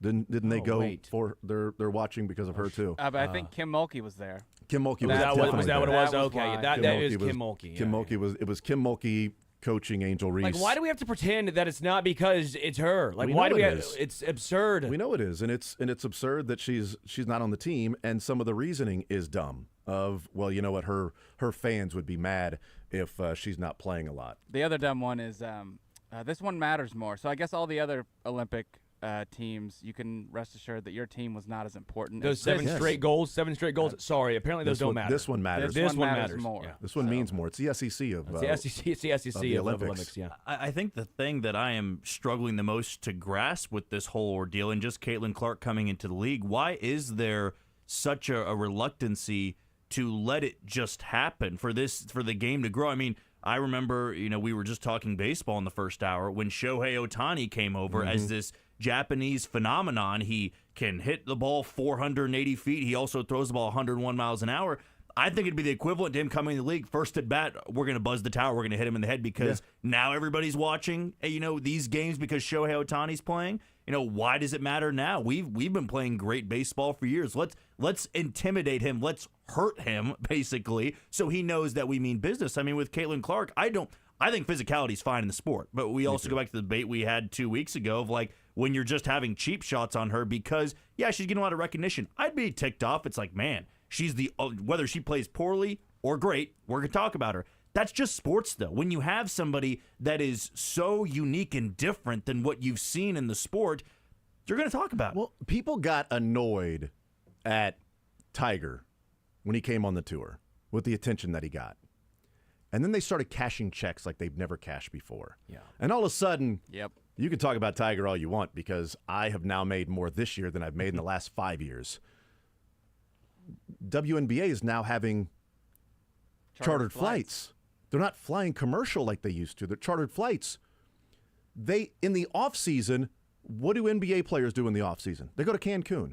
NFL players do in the off season. Vacation and train. What do WNBA players do in the off season? They play overseas so they can make money. And they're complaining about more eyeballs and people watching or some complaining about more eyeballs or jealousy or whatever it might be to people paying attention to Caitlin Clark.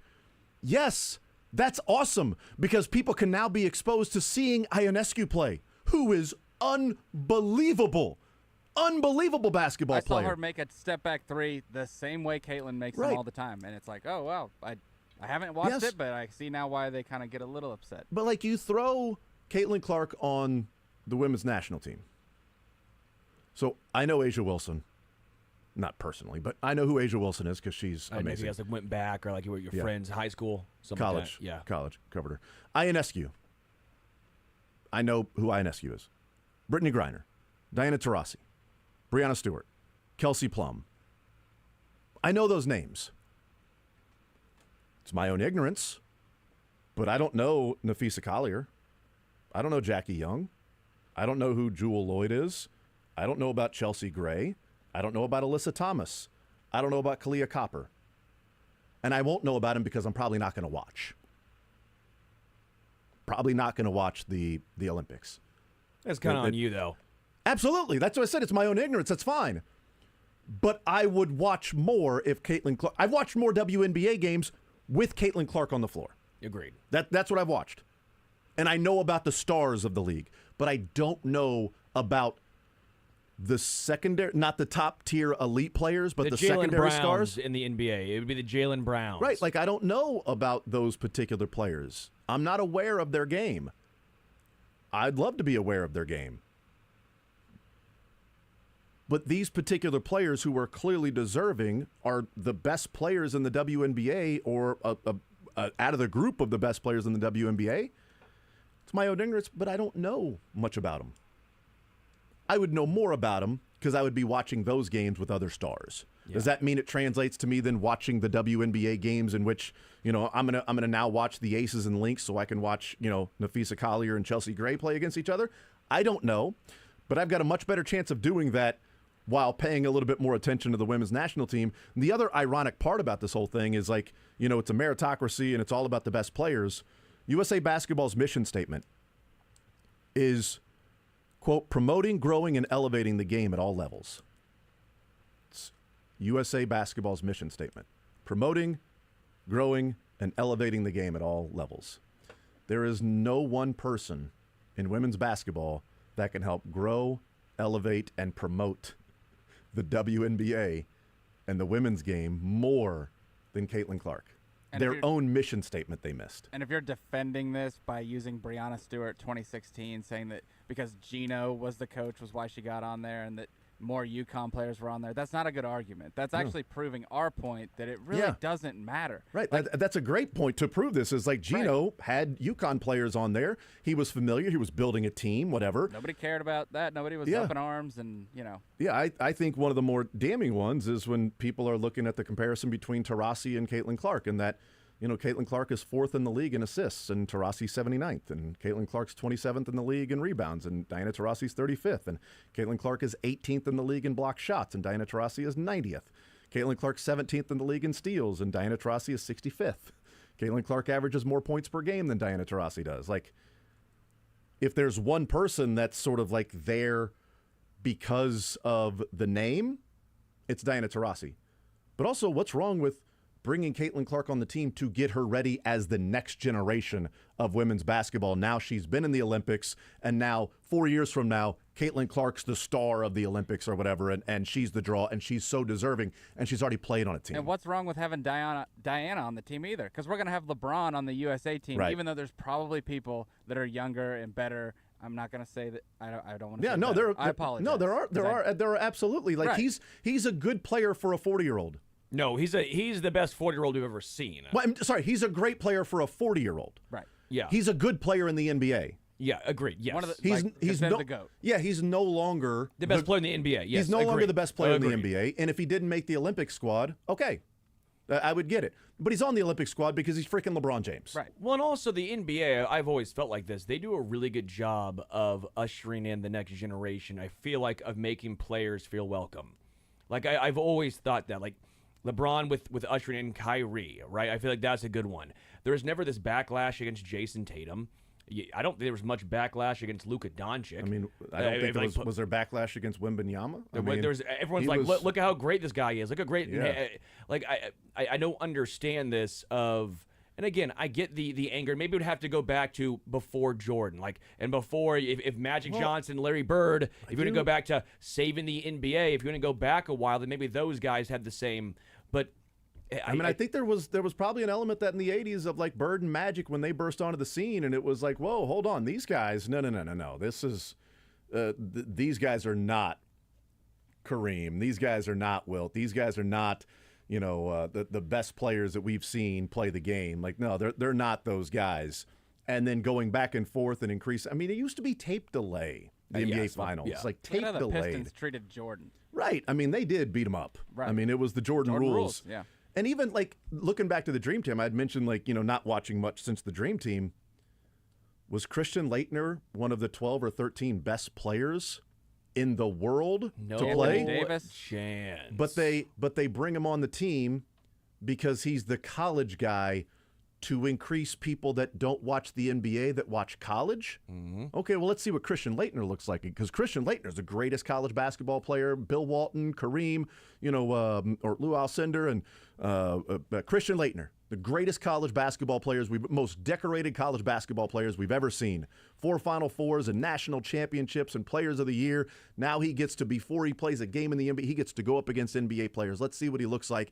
And people that are fans of the college game are now watching this Dream Team. And you promote the game, and then you go, oh my God, look how amazing these players are. They're so amazing that Laettner's an afterthought. Like even when he gets some run, it's like, yeah, he's a fish out of water. It was right when we understood that, okay, sometimes being great in college does not translate to great in the NBA. And you probably remember this more than anyone, was when the reason why one of the reasons was 2012 was enjoyable was seeing Anthony Davis with the guys in the NBA that you've been watching forever, because Yes. Anthony Davis had just come off that amazing national championship run, and it was cool to watch him get alley-oop dunks from LeBron or Chris Paul.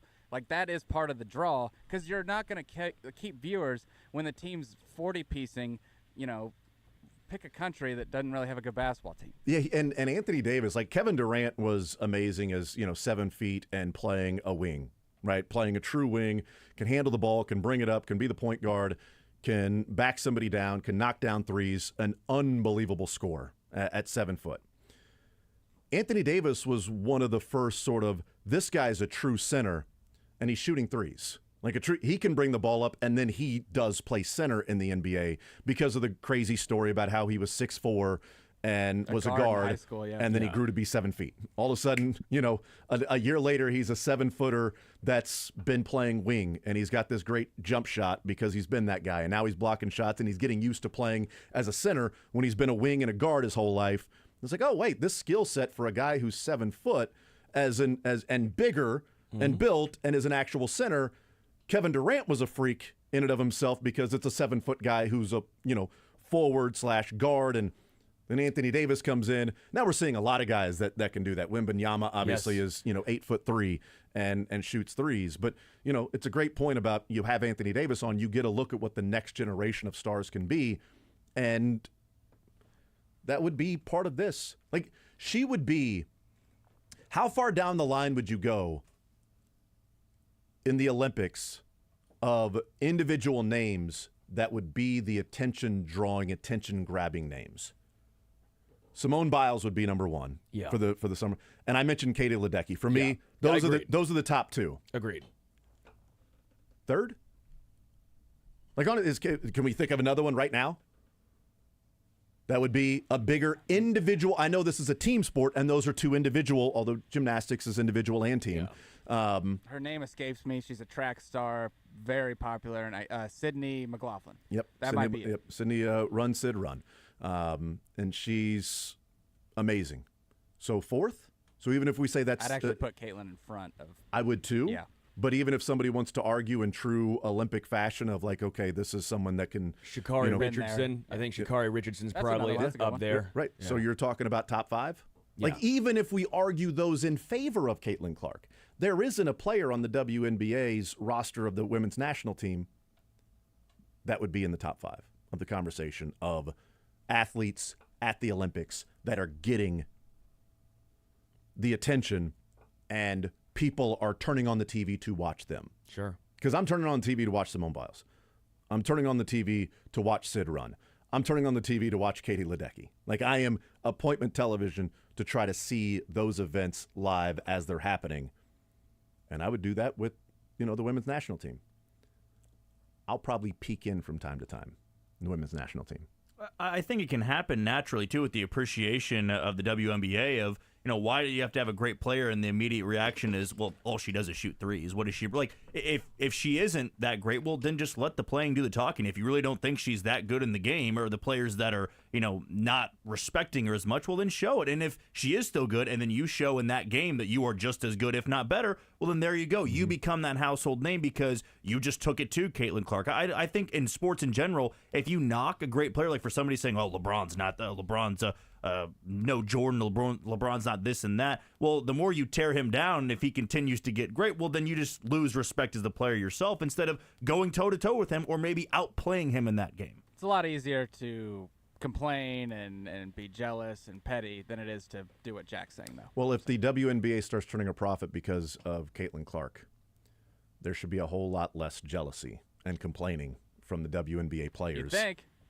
If that starts happening. Because it didn't take long for I'm tired of talking about Tiger to, well, we can talk about Tiger all you want because now I'm driving this really, really nice car and I'm finishing 20th and I just got paid more than if I finished 5th. So you want to talk about Tiger? Let's talk Tiger King. I'll talk Tiger. Anything Tiger you want to talk about. Tigers in the zoo, Tiger King, Tiger Woods. Bengal Tigers. Detroit Bengal Tigers. I mean, Detroit. it doesn't matter. Anything Tiger related, let's talk about it. And maybe one day it'll be that way let's talk about the Clarks. The owners of the Chiefs, the Clarks, or the Caitlin Clarks, Clark Griswold, whatever Clark you want. Frank Clark, all the Clarks. We'll talk about them all. More Zone next.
I wrap things up here in this 11 o'clock hour. We'll talk some Royals on the other side. We will talk with Josh Kaiser, One Royal Way podcast, get his thoughts on the Royals over the weekend, what they did. Seth Lugo going to the mound tonight, coming off his worst outing of the season, his most recent time out. And now he's got a dynamic, amazing, good, deep lineup he's going up against. He will be earning his money tonight.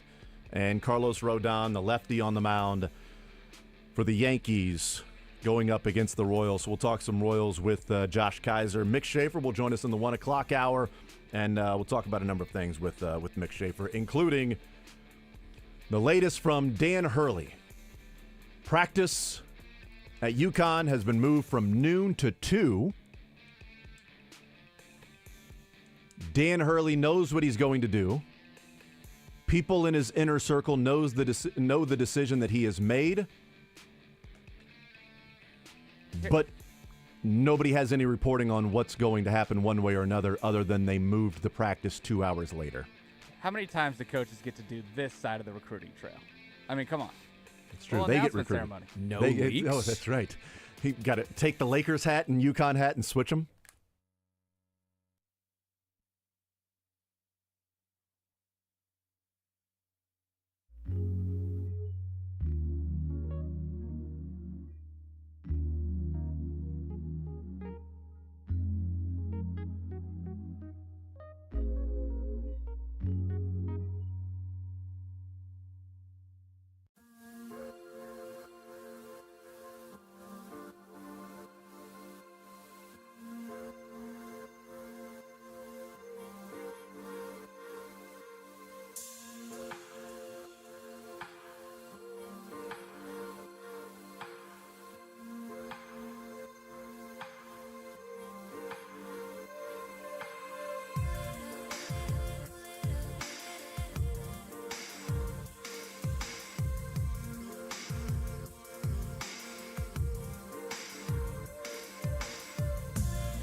Healthier food, more free time, free delivery, and better value. Go to GuaranteedFoods.com.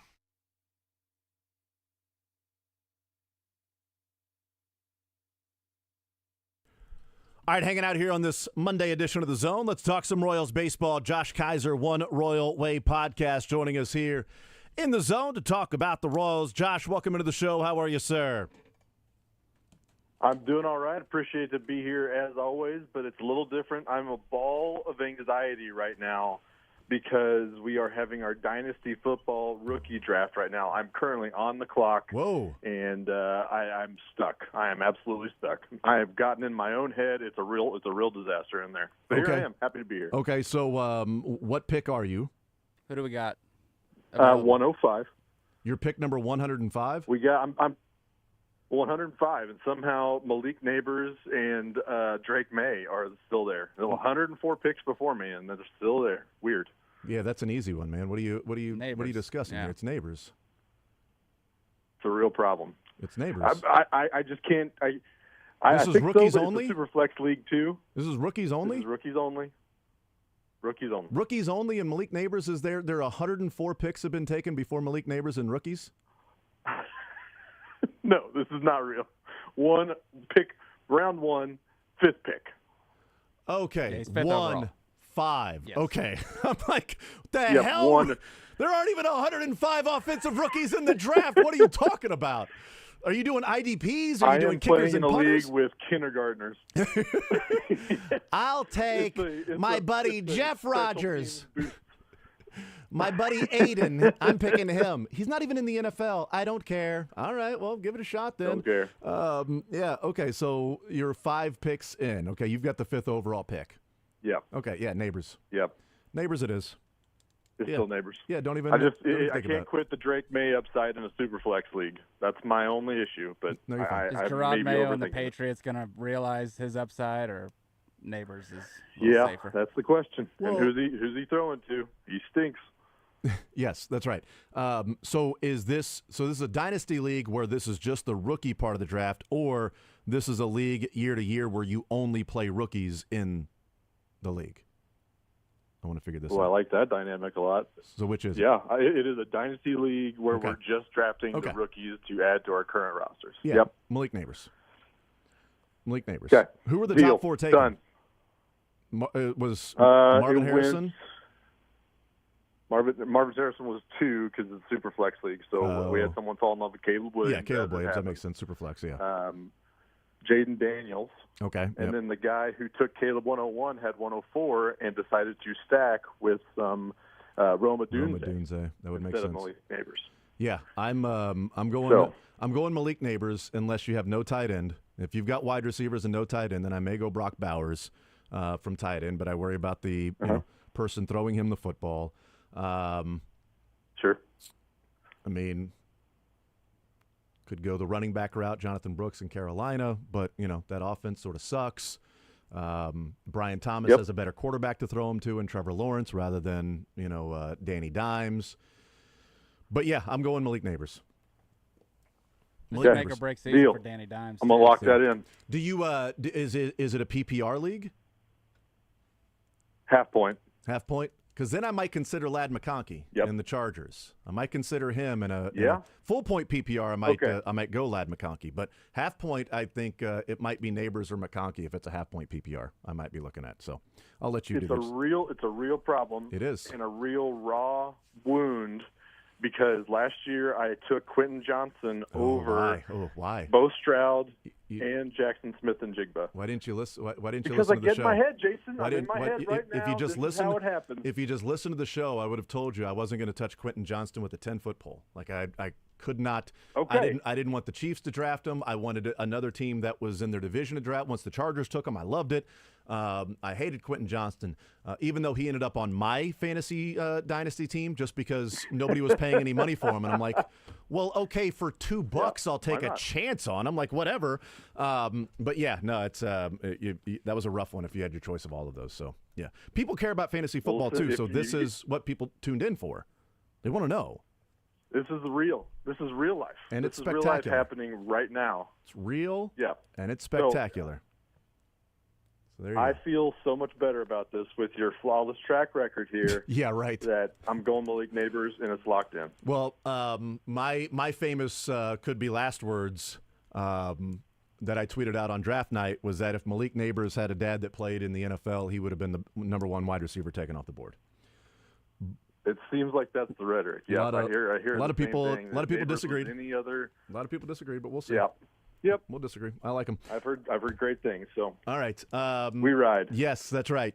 The Royals continue to ride some wins, except for yesterday. But man, I'll tell you what. We talked about the moral victory part of like how much do we actually take away from this team fighting through the ninth inning and not giving away at bats and just every game it feels like they're never out of it, and how annoying it must be for another team to have to deal with that.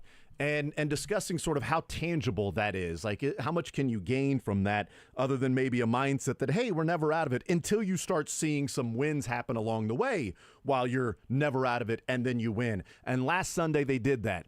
And last Friday was unbelievable, coming back from 8-1, scoring 4 in the fourth and 3 in the sixth and 3 more in the ninth to walk it off. And you've got, Bobby Witt with an 11-second triple on Friday night. And Matt Quatrero going off the bat, I knew it was a triple. Off the bat, he's going to third, and he did. And even yesterday, like MJ Melendez, you've got 2 outs, and MJ Melendez up. 2 outs, nobody on, and Nick Lofton doubles. And then MJ Melendez comes up down 2 and first pitch rips it 430 feet. Like there is something tangible there, and not just a conversation about, boy, they just don't quit and they make the other team work. But there's something more to it of what we're seeing right now, right?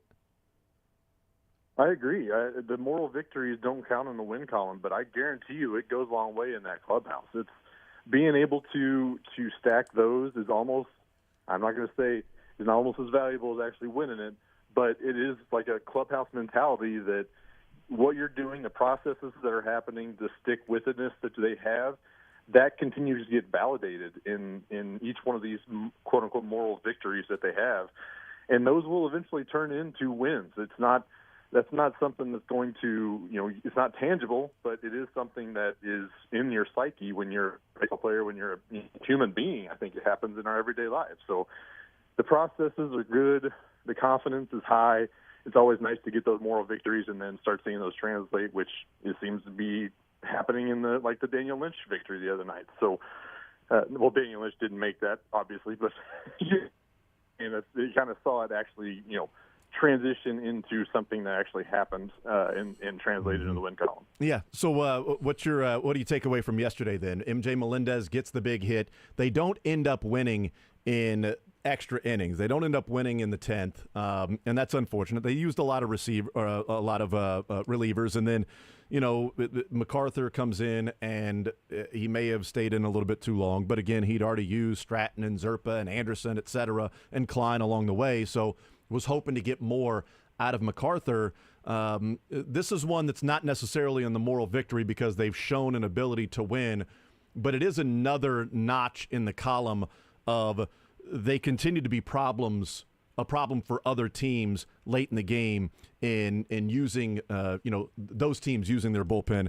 And the fact that MJ Melendez came through and then Hunter Renfroe hit the 2-run shot in the 10th, just back-to-back innings where the corner outfielders who have been much maligned, Josh, end up coming through.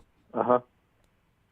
Rightfully so. I mean, they were legitimately one of the worst in the major league. So the criticism has been earned. And it is very funny that they were the heroes here in the last week, especially. I mean, MJ is not necessarily showing up in the box score, but his agile slide home the other day that pretty much tied the game, and that was huge and very timely and clutch, and probably got his confidence up. But the team continuing to respond and continue to do it over and over and over and over again. We're in June and they're still doing it, so the floor hasn't dropped out yet, which is what we're all kind of scared of at this point. But I'm kind of getting into evolving that into the Patrick Mahomes 3rd and 13, whereas every other team is probably not making this. But we got Patrick Mahomes. We kind of expect to gain 14 yards on that play. And I'm kind of getting in that realm, Yeah, it might be MJ Melendez, the bottom night 2 out. I don't expect this to happen, but it might, and it did, and that was awesome. And I got chills in June to baseball. That was awesome. That was one of the coolest things ever. So I don't know if it is more of what we've already seen as far as this team responding, but the new feeling of kind of expecting a little bit of magic to happen there in the late game when it needed to, that is new. That is something I didn't have coming into the weekend. So that's something I had that I kind of acknowledged and had to make my own peace with, setting myself up ultimately to get knocked back down is what I'm really going to be getting. But, that was what I kind of learned over the weekend about this team. Yeah, and it was actually surprising / disappointing when, Garcia and Witt and Vinny, don't come through in the 10th inning. When Blanco comes on for Isbell, and then Garcia outruns the double play, thankfully. But then Bobby Witt and Vinny don't come through. Like, I was just simply expecting them to win that game. And when they didn't, it was like, wow, what happened? Why did they not come back? How did they not come back? Just because that's what they're doing right now. Josh Kaiser, One Royal Way podcast, is our guest. What has, if anything for you, what Hunter Renfroe has done over the last month, 19 games. Royals have played 25 games over that stretch where he's played 19. So Hunter Renfroe over those 19 games, and we can throw MJ into the conversation a little bit, but even if we don't include that, just what Hunter Renfroe has done as a right fielder, does that change your view on, trade acquisitions for the Royals, that they don't need to use any resources on the corner outfield spot, that they can piece it together with Hunter Renfroe and maybe somebody else in the system and use the resources they have to bolster the bullpen? And if that means taking some resources they would have used for a corner outfielder and some resources they would have used for the bullpen and combining those to just go get a Tanner Scott or somebody, or Mason Miller, if you want to dream the dream, are you seeing enough from Renfroe to feel like you don't have to use resources there and it wouldn't be as worthwhile as spending those resources to bolster the bullpen?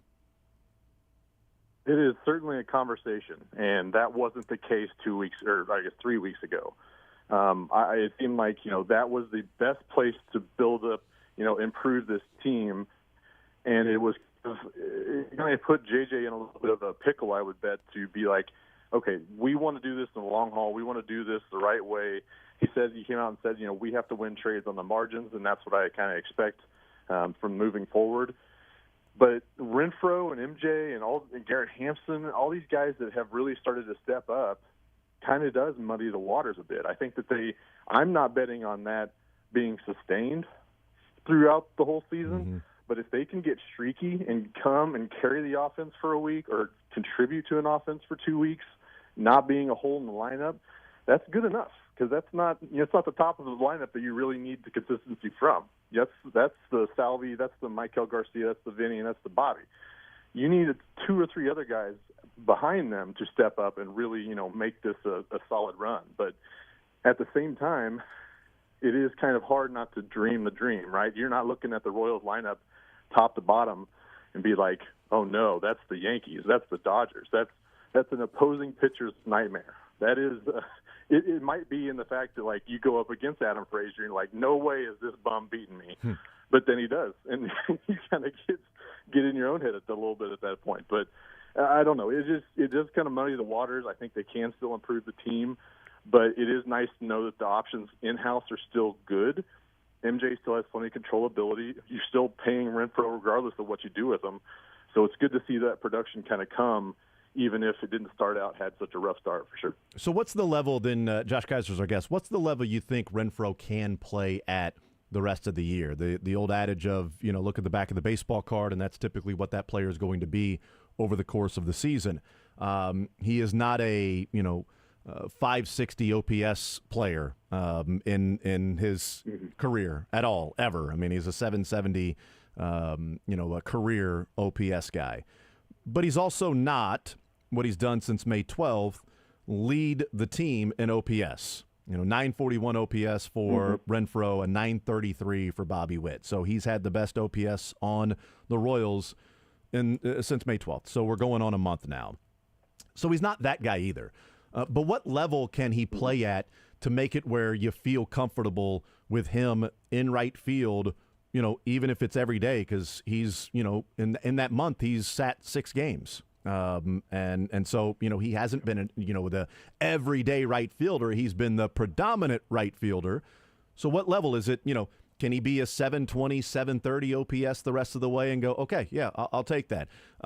Does he have to get closer to 750, 760 around there? Can it be sub 700 just if it's not 560, what we were seeing for a good portion of the season?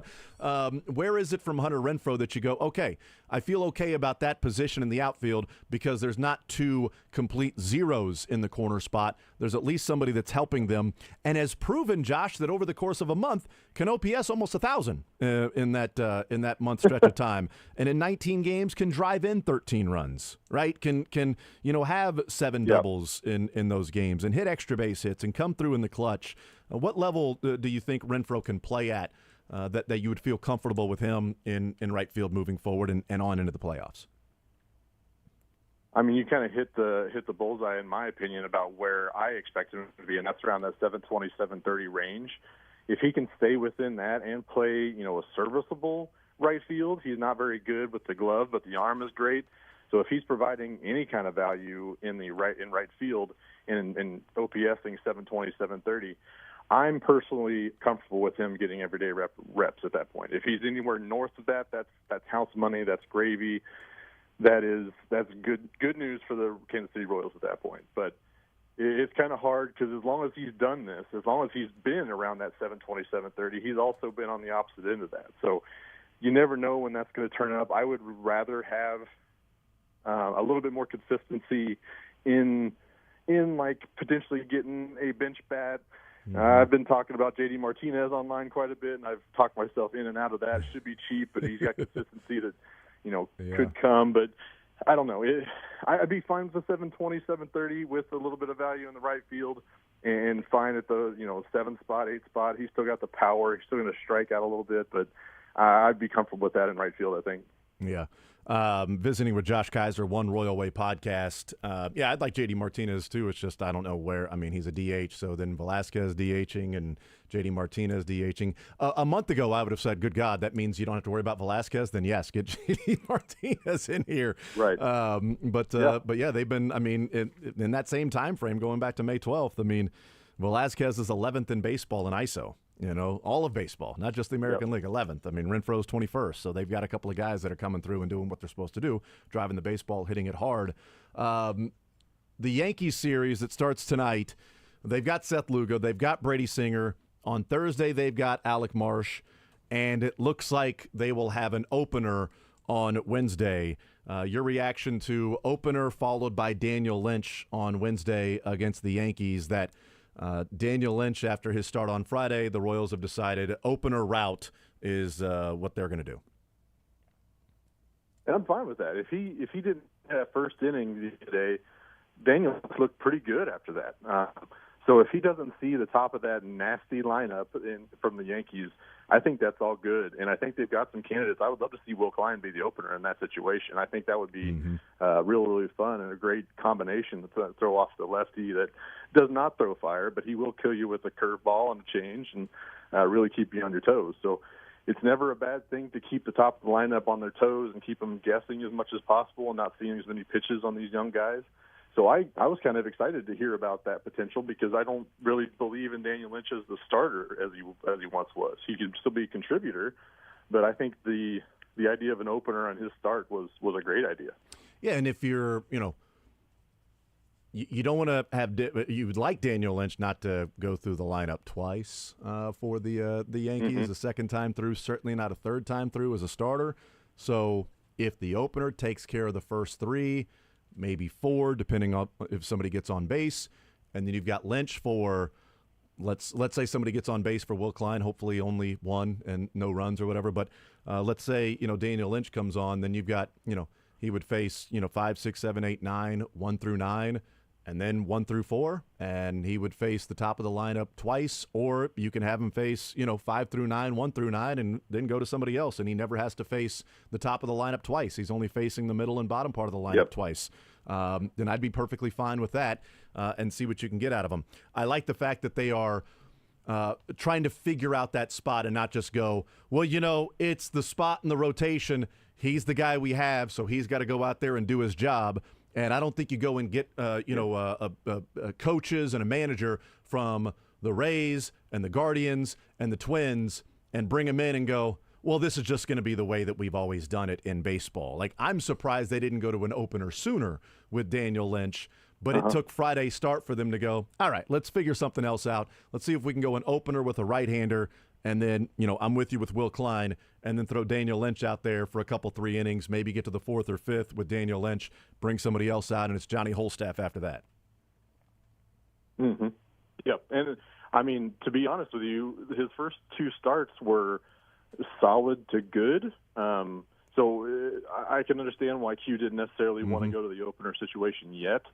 But, and it is, you're right, it's 100% correct, and that's kind of what I've been liking about Q, is that he's not just pushing buttons. He has roles, and there are things that MacArthur is the closer at the moment, and Will Smith came in as the closer. We have some setup stuff going on. So, I mean, he's done a good job at really leaning into the matchups and really trying to play the numbers. And I love that about Q. And the other side of that coin with Q is he does seem to be able to know and figure out how to manage the clubhouse. Renfroe, Melendez, Nelly, all those guys struggling at the beginning of the year, he stuck with them, and it seems to be paying off at the moment. So the part where Q is making the decisions both analytically but also as human beings has been super good to see. Ned was always his strong suit to manage the clubhouse, but analytics was always kind of a joke to him. So it seems like Q has been able to marry them successfully, and that's huge to see. And that kind of comes and manifests itself in situations like, we know Lynch has been struggling. We got a really, really tough lineup coming up. Why not try the starter? Why not try the opener situation? And in past times, we might have seen, if that's Matheny or if that's Ned Yost, Daniel Lynch is getting trotted out there. He's probably going to give up 6 runs over 2 innings or 2 1/3, and the Royals are playing from a deficit. And that still could happen. It still very well could happen against the Yankees. But at this point, I really like the strategy, and it does seem like, that's Q's strong suit for sure. All right, last one for you. The 4-game set against the Yankees starts tonight. Seth Lugo on the mound. How do you preview it? How do you view this series against the Yankees? It's a pretty big one. It doesn't feel like the same buildup as the Guardians because that was in division. But this is a massive week for the Royals with these 4 games against the Yankees, 3 against the Dodgers before they get a little reprieve against all of these top teams. So how do you sort of view and assess and preview and prepare yourself for this week of baseball with the Yankees coming to town? I mean, this last month really has been the measuring stick. Where are Royals? Are they contenders? Are they frauds? Are they playful and wily? Or are they legitimate contenders? And this is the epitome of that run. You got the 2, probably the favorites. I know the Phillies are doing work, and they're ahead of power rankings, ahead of Dodgers and stuff. But you're really going to see where the Royals are compared to the best of the best. The best 2 contenders between the Yankees and the Dodgers, really going to be able to see where they place in with those guys. And if that is 1 out of 4 for both these series, fine. It is what it is. We got work to do. We know where to get better, and we can go from there. But this is the epitome of the measuring stick. This is where we really see where the Royals currently are and where we need to go from here. So that's where I'm at. Yeah, the 15 games they've played so far, starting with that trip to Tampa, and even if you want to throw in the Detroit game, the Detroit series, that'd be great. But going back to the starting that trip at Tampa, in those 15 games, they're 7-8, and it's like, well, yeah, let's see what they do against teams that are above 500. Okay. Yeah, I mean they're playing about 500 baseball against teams that are above 500. Like, there aren't many teams in baseball that are going to be eating. And okay, now you're getting healthy because you're playing 9 straight games against teams that have a 600 winning percentage. Go get them, everybody. No, you're winning 2 out of 3 from some rough teams, and you're trying to split as much as you can from the really good teams. And the Royals have done that so far with these 7 games left, and we'll see what happens. And I just think it would be very foolish. And I think it would be too risky for Aaron Boone to play Juan Soto with that forearm injury right now. I think he needs 4 more days rest before you can put him out there versus the Red Sox on Friday. 100%, but then Yeah. get them right back in there for Boston because I don't want Yeah. to hear any more of these. The Royals don't play good teams, and I need those records Yeah. that are completely arbitrary and Totally. irrelevant to measuring what the Royals are. Yeah. But you're right. It's not worth risking Juan Soto in June. We got a whole season ahead of us, boys. Don't worry about it, Aaron Boone. It's fine. You're in Kansas City. It's nothing to worry about. Nothing at all. You're just going to come in and beat down the Royals. You don't need Juan Soto. Yep. Okay, you're probably not going to lose one game while you're here, so you'll be fine. Not one. Yep. Not Josh one Kaiser, game. One Royal Way podcast is where you can find his work, and on Twitter as well. Josh, you're the man as always. Appreciate it, brother. Enjoy the baseball, and looking forward to the conversation next Monday after these 7 games are up, and we got a pretty good idea of what they're looking like against 2 of the best teams in baseball. 100%. Can't wait. Always enjoy it. And Malik Neighbors, let's go. There you go. He's the one for you. Malik Neighbors. What do you think, Sterling? All right. He went he's got the 5th pick in the draft. It's a dynasty league, and it's the rookie-only draft. All right. So he's got the dynasty league rookie-only draft. 5th pick. And he's got the 5th pick. And the first pick was Caleb Williams. It's a ultra flex. So you have 2 quarterbacks. So you play 2 quarterbacks. Who are his quarterbacks? I don't know. You didn't ask? Do Well, you care about the man? We'll do some backwards investigation here. Yeah. He was going to try and get Drake May or Neighbors. He was thinking of May or Neighbors because the ultra flex. So Caleb Williams went 1. Marvin Harrison Jr. went 2. Yeah. Jaden Daniels went 3. Yes, as they should. And then Roma Dunze went 4 because the person that had the first pick also had the 4th pick in that, I guess, trades or whatever. 4-person league, huh? So it can't be because he had the 5th. So 4. Could have traded out. He doubled up with that Caleb Williams to Roma Dunze. So he had the 5th pick. So he was looking at Drake May because the ultra flex or Malik Neighbors.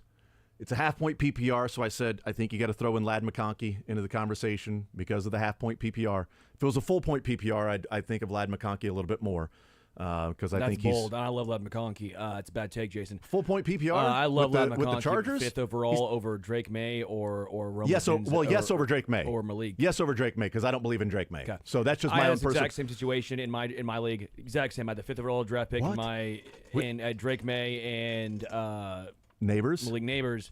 And I went Drake May. That's because I have no quarterback. No. And you still don't. Well, I had to. I have a lot of wide receivers. You still don't have a quarterback. I had Hollywood Brown, Jamar Chase. I have a lot of wide receivers. I had no quarterbacks. What about tight end? A lot of tight ends. Running back? Huh? Running back? A lot of running backs. Okay. I legitimately last year decided in my dynasty league what I was going to do was I was going to draft 5 up-and-coming quarterbacks, and I go at least 1 will be good. For sure. At least 1 will be. None. Really? None were good. Surprisingly, Kenny Pickett, Zach Wilson. These are all late round. Like my last 5 picks. I'm just gonna we'll take flyers. Just a whole bunch of flyers. Zach Wilson. You didn't throw a flyer on Zach Wilson like just the in Cleveland case. I did have Zach mission Wilson statement for a while. I had Zach Wilson. Throw some flyers at There's a good up-and-coming quarterback somewhere. We'll find 1. Oh, it was brutal, We'll take dude. Brandon Whedon, 22. Oh, We'll it was depressing. Johnny Manziel. It's Johnny. The guy's nickname is Football.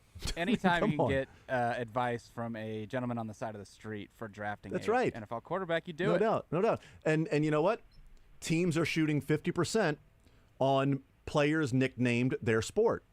Johnny Football and Bobby Baseball. Luckily, it's the Royals that came through in the one that they got right in drafting Bobby Baseball. It's a good call. Yeah. So, but Johnny Football didn't work out. It's a good call. Yeah, Trey Lance didn't work out. Harry either. Hockey, still one of the best. Trey Lance still sitting there. Is there a Harry Hockey? I don't know. Harry Hockey's bad. That just does not work. He did not work out. Harry Hockey is not a good hockey player. He was too focused on the hair. That's right. We'll take a timeout, come back, continue rolling more zone next.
All right, we continue right here on Sports Radio 810 WHB. Jason Anderson with you.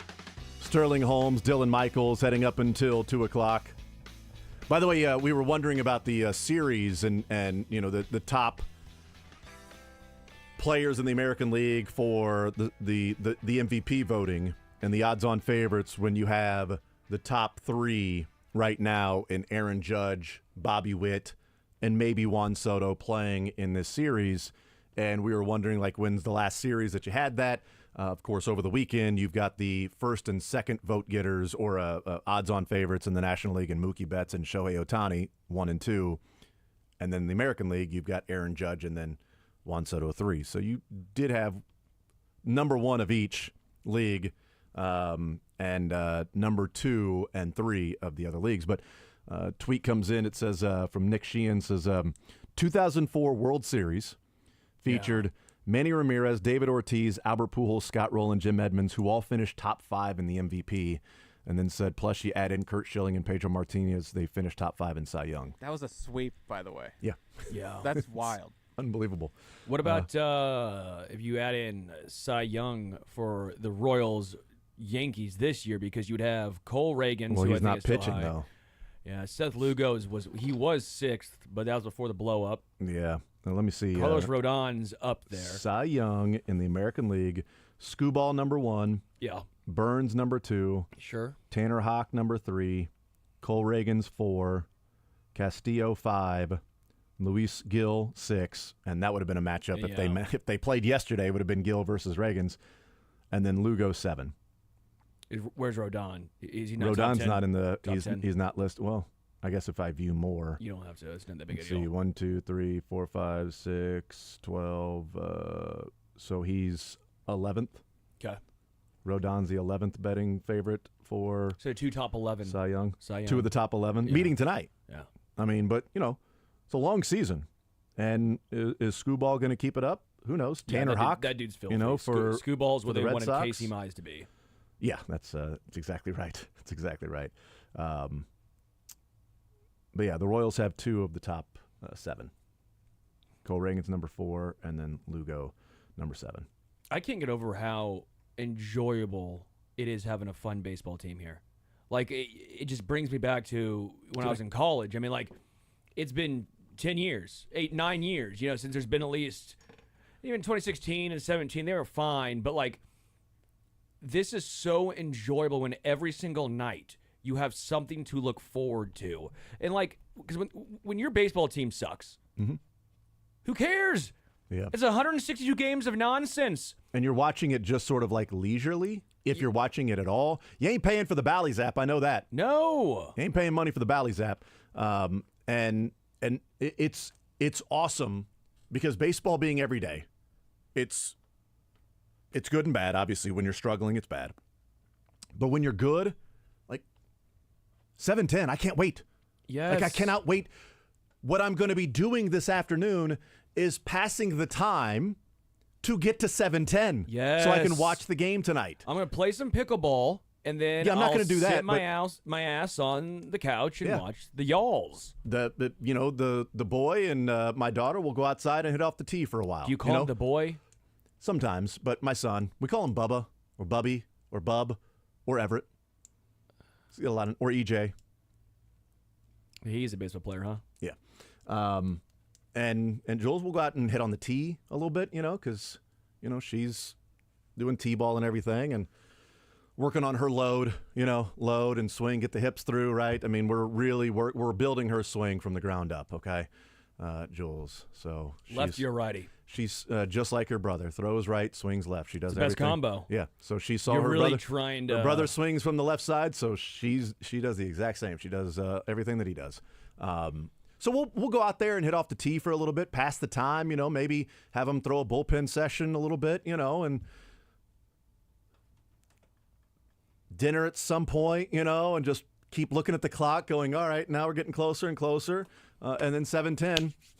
Sit down in front of the TV and watch this game tonight. It's been a long time since days have been scheduled around like, hey, when does this team play? It's always with the Chiefs, right? Sure. Chiefs, it's Sunday. What time do they play Sunday or Thursday or Wednesday or Friday or Monday or Saturday? What time are they playing this week? What day are they playing? It's like an event. Yeah, and then you schedule around that. Baseball being every day, like you can't really, schedule around it every single day, but you can look forward to it. It's kind of the reason why college baseball is actually a little more popular than the MLB because you only get the weekends, and it starts on Thursday. So you get all the week leading up. Yeah, you get all the week leading up with all the storylines, all this. And there's also kind of like this is our Friday starter, this is our Saturday guy, kind of the similar to MLB, but everyone's off work or looking to do something in a college campus. All right, so we have some breaking news. Break it. Breaking news in Okay, Limp Biscuit. the world of college basketball and the NBA.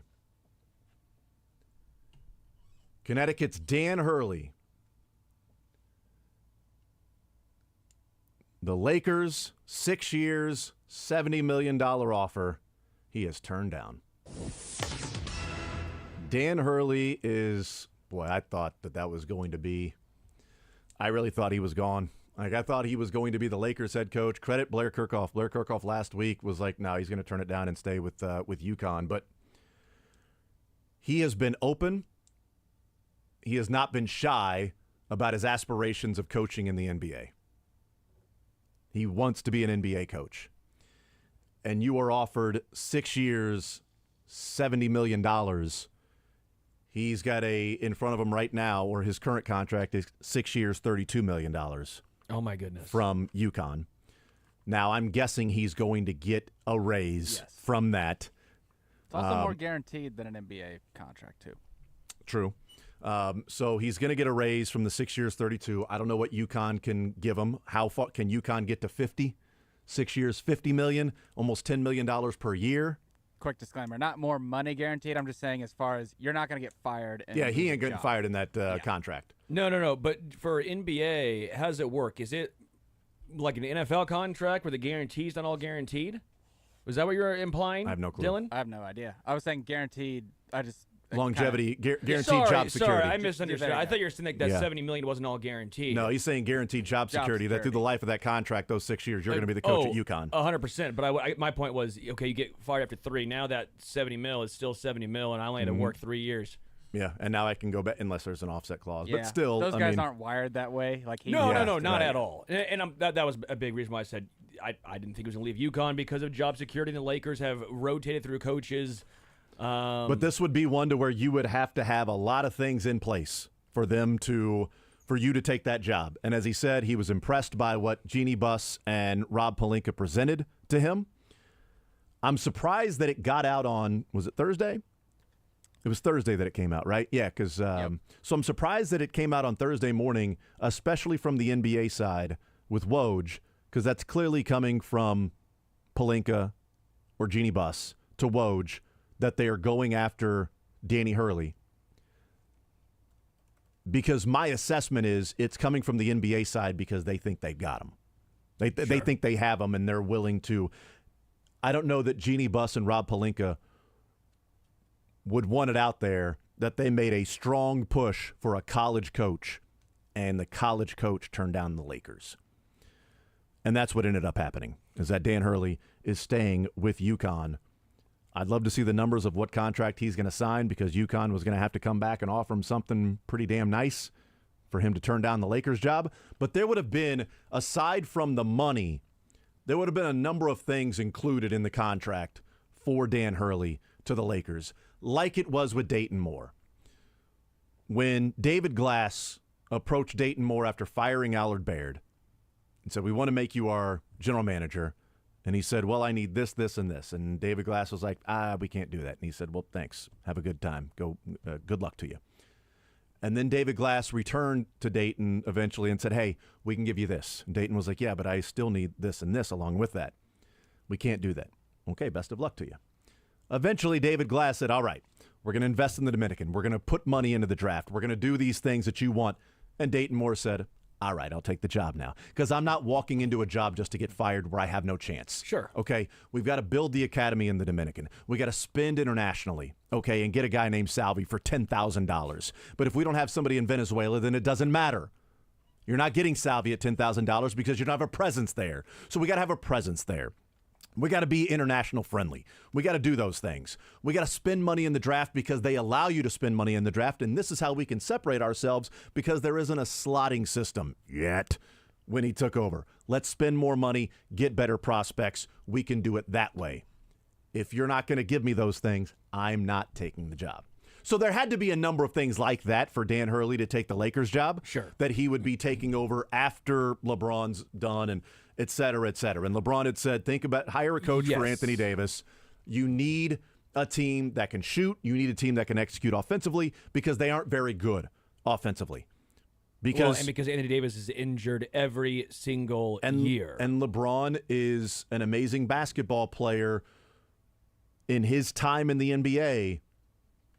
But in today's NBA, he's not as strong as he used to be. He's not the dominant player he used to be, and he's not a shooter. Yeah. So he's controlling the ball without other good shooters on the floor, and it feels very congested at times for the Lakers. It feels very like they're running through. It's like Barry Sanders and Emmitt Smith. Barry Sanders was trying to find the different holes, and Emmitt Smith was like, ooh, here's a massive truck I can drive through this hole. It felt like at times, right? Because their line was just insane. Warriors feel like Celtics right now, when they're driving to the hole, it feels like it's just wide open, right? Sure. Lakers always felt like, oh my God, there's 15 people in here. How are you trying to weave your way to the lane with it being so congested? The Lakers need more skill, better offense, shooting, developing. That's where Dan Hurley came in. Well, they did a little bit with D'Angelo Russell and Austin Reeves. They tried, but ultimately brought in Gabe ever Vincent. Since they kicked Jerry West out the door, they just don't seem to make. I'm being kind of serious. He's a great team builder in the NBA. And ever since he left, I think that's why they went Dan Hurley, is because it was more than just, hey, we just need a coach. You'll find a coach, right? Just go get a coach. LeBron's guy, right? The accusation that's there about LeBron's guy. And if they hired J.J. Redick, maybe that would have been the case. And if they do hire J.J. Redick, maybe that still is the case. But I just don't Dan Hurley was not a LeBron guy of I want you to bring this. LeBron liked Dan Hurley, thought he was an amazing coach, but then you're bringing this guy in for the overall team post LeBron. Sure. When he's done. I just don't think you can ever win with the current construction. And we're kind of on the same page. Yeah, you definitely need to. But with Anthony Davis as your guy, like I get he played 76 games this year, right? It's a lot of games for him. Year prior, 56. Year prior, 40. Year prior was COVID, played 36. Year prior, 62. Year prior, 56. You're not going to win. I'm sorry. You're not as good of a player as Anthony Davis is. You are not going to win. I don't think you're going to win with LeBron and Anthony Davis together anymore moving forward. In general, I think you could if you just you do have to tear up that whole team. You got to tear up you got to surround them with shooters and 3-and-D guys. And you can't do that as a head coach. The GM has the main control. And when you are a college head coach and you are wanting to build a team your way, you can do that. In the NBA, the Lakers, let's be real now. It's the Lakers. It's the Lake Show. There's a lot that goes into that. And if you are that's what makes it surprising is that it's the Lakers that he turned it down, because I made the comparison last week, Sterling, that Tom Izzo coaching the Cavs, and he was close to taking the Cavs job because he got to coach LeBron. Sure. But you're coaching LeBron, and if the LeBron leaves, you're coaching the Cavs. All right, so you're still coaching the Cavs. You got Donyell Marshall and Larry Hughes there. Right. So why would you not want to do that? Eric Snow might come back. Dan Hurley is coaching the Lakers, a team that LeBron's on. Yeah. And if LeBron leaves, you're still coaching the Lakers in the NBA. LeBron's the coach. Not if Dan Hurley was there. I think that would be part of it. Not if LeBron brings in his guy Darvin Ham or brings in J.J. Redick or whatever, then you can make a case that LeBron's the coach. But if Dan Hurley's there, I mean, honestly, if Dan Hurley's there, he might have said to Rob Pelinka and Jeannie Buss, we're not drafting Bronny, and whatever team Bronny ends up on, we're signing and trading LeBron there. I'm going with Anthony Davis, and I'm rebuilding the roster in a certain way along with you, Rob. But that's my plan. Here's my plan, and if you guys are okay with this, then let's do that. But I don't think I can win and develop an offense around this Or maybe he got there and was like, this is the offense I would run. And it was whatever presentation that was compelling to him wasn't compelling enough to leave UConn. Ever since the Big Three, the Heat version of the Big Three, Mm-hmm. it feels like the GMs, and maybe I'm wrong, and you'll have to probably remind me if there is a team, where if you're banking and taking the orders of the players, how often does that work out versus the teams that have just said, we don't care what you say and what you're going to hold out. We're building our team this way. We're drafting these people. We're not trading for this player because we're struggling here. Mm-hmm. Like the Golden State Warriors, those teams, the Spurs, like they seem to have more success. And that's probably – I feel like the Lakers were going to do J.J. Redick, but I feel like Wendy maybe, I don't know, convinced or just maybe they got to Wendy and said, we're kind of having this idea of we're not going to have LeBron anymore, and it hasn't worked out at all. We've done everything LeBron's wanted to do since he's been And they got here. a championship, so it has worked out. They did Well, Oh, shut up. Come They got a on. they all championship. had the same come on. Everybody all- had the same thing. same I'm just saying. situation to deal with. Okay. Mickey Mouse. So, yeah. He did get a championship. And they got an in-season tournament win. They did. Which one's more? Yeah, Jordan Hang never. the- Jordan hang the never. banner. Jordan never won an in-season tournament. Never had to play in the Ever. bubble either. Banner. Jordan never won a championship in the bubble. Nope. Never did that. Okay. True. Ever. It's facts. That's right. But you're right about like the Golden State Warriors, a perfect combination with a coach that was incredibly respected. And And also Steve a Kerr. player's coach, Yeah. too. Yeah.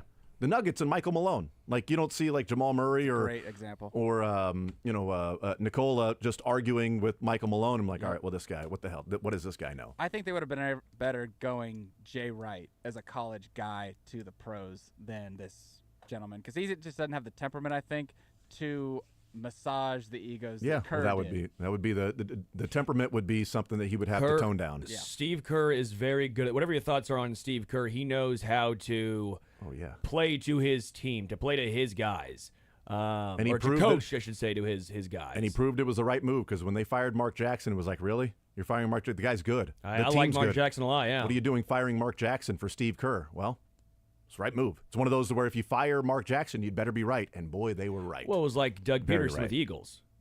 Yeah. When they fired Doug Peterson, who won a Super Bowl in Philly, and then 2 years later, They got to the Super Bowl with Nick Sirianni. and at that point, see ya! Lost. I think Sirianni's an ass. I think Mm-hmm. I don't think he's a very good head coach. I think that roster's very good. But at least you can have some sort of validation of, okay, well, we got back. Like they at least got back to a Super Bowl, played a great game. Wasn't enough, but that somewhat validated the canning of Doug Peterson because I thought that was a horrible move. You have to have that, and they had that with Steve Kerr and Mark Jackson. And also, I don't know if it was Doug Peterson's fault why that all blew up in Philly, to be honest. No. I think that Doug Peterson could have stayed and they could have removed someone else that I won't mention the name of because he lives around here now. Carson Wentz? Oh, there you go. Yeah, Nick Foles and that whole dynamic was a little weird. That's right. We'll take a timeout, come back, and wrap up this hour coming up next.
wrapping up this hour.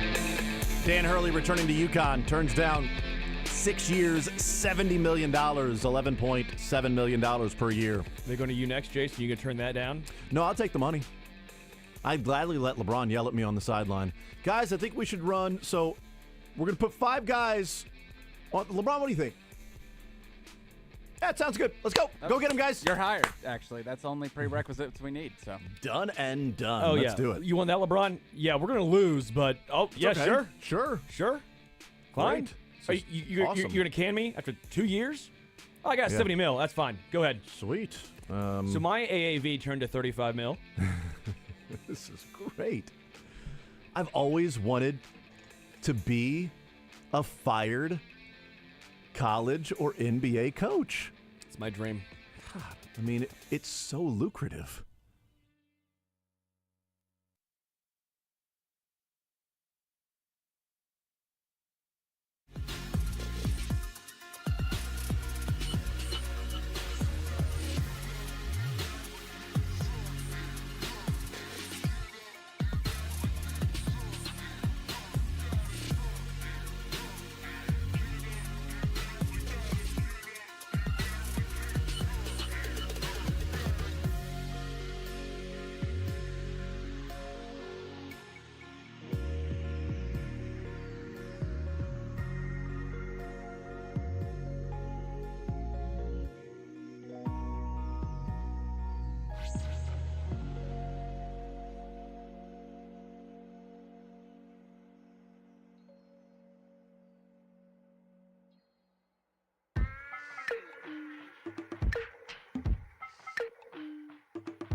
Midwestern family since 1958. Enjoy healthier food, more free time, free delivery, and better value. Go to GuaranteedFoods.com. All right, some more breaking news in the world of sports. So we mentioned that Dan Hurley turned down the Lakers job. 6 years, $70 million they offered him. We'll see what the contract is at UConn that he ends up signing, whatever extension, whatever raise he gets there. But 6 years, $70 million. He turns down from the Lakers, $11.7 million per year. Other breaking news in the world of sports: one less candidate for the Lakers job. In an announcement of an extension, Mike Tomlin is signing a 3-year extension with the Steelers. So he is not going to take the Lakers job either. Ooh, other news. Oh, what? I found someone else who's not taking the Lakers job. You? No, I would take it. Okay. Tight end Mercedes Lewis resigned with the Bears for the 19th season. Man. Mercedes Lewis not taking the Lakers job. Jeannie Buss and Rob Pelinka are now really, really searching. I thought Mercedes Lewis would be very high on their list. Also, you want to know something fun? Little fun tidbit. Mm-hmm. So this is Mercedes Lewis's 19th NFL season. He was in the 2006 NFL draft. Some fun names from that draft: Reggie Bush, wow, Vince Young, AJ Hawk, who's now been doing this thing with Pat McAfee for years. Who now hangs out on the Pat McAfee show. Who now has a great seat to watch the Pat McAfee show. Believe it or not, Jay Cutler. Matt Leinart. Remember Matt lefty? Leinart. Wow, yeah, how about that? Yeah. Who'd the Chiefs take in 06? Brody Croyle. Brody Croyle was taken in 06, starting quarterback. Tamba Hali. There you go. Tamba. Long NFL career, Tamba. Tamba Hali, and has been retired for years as Mercedes Lewis. That's why you always draft a tight end in the first round. No, that is amazing, though, that he's back for another season. Well, no, that's why you draft a tight end in the first round. He was drafted in the 28th overall by Jacksonville. Yeah, that's exactly why you draft a tight end in the first round. So he can bounce around from team to team to team over his 19-year career. That's definitely why you do that. Devin Hester, who's now in the Hall of Fame. Yeah, that's right. Hall of Famer Devin Hester drafted in that same draft as Mercedes Lewis. Yeah, that's unbelievable. Maurice Jones-Drew. But last year, who's now got a Super Bowl ring with the Rams when he was helping out with the broadcast. But last year, there was a lot of questions about Tomlin in, what his contract situation and status was going to be. It's okay, well, you're going through this contract and you don't have a long-term deal. Are you done after this year? Do you want an extension? Like, are you walking away? Have the Steelers, notified you that, they're and he got annoyed at the questions about his contract. But the questions about his contract were worthy questions because the guy is one of the best coaches in the NFL. And now he has signed a 3-year extension. So there you go. But I will say this as well.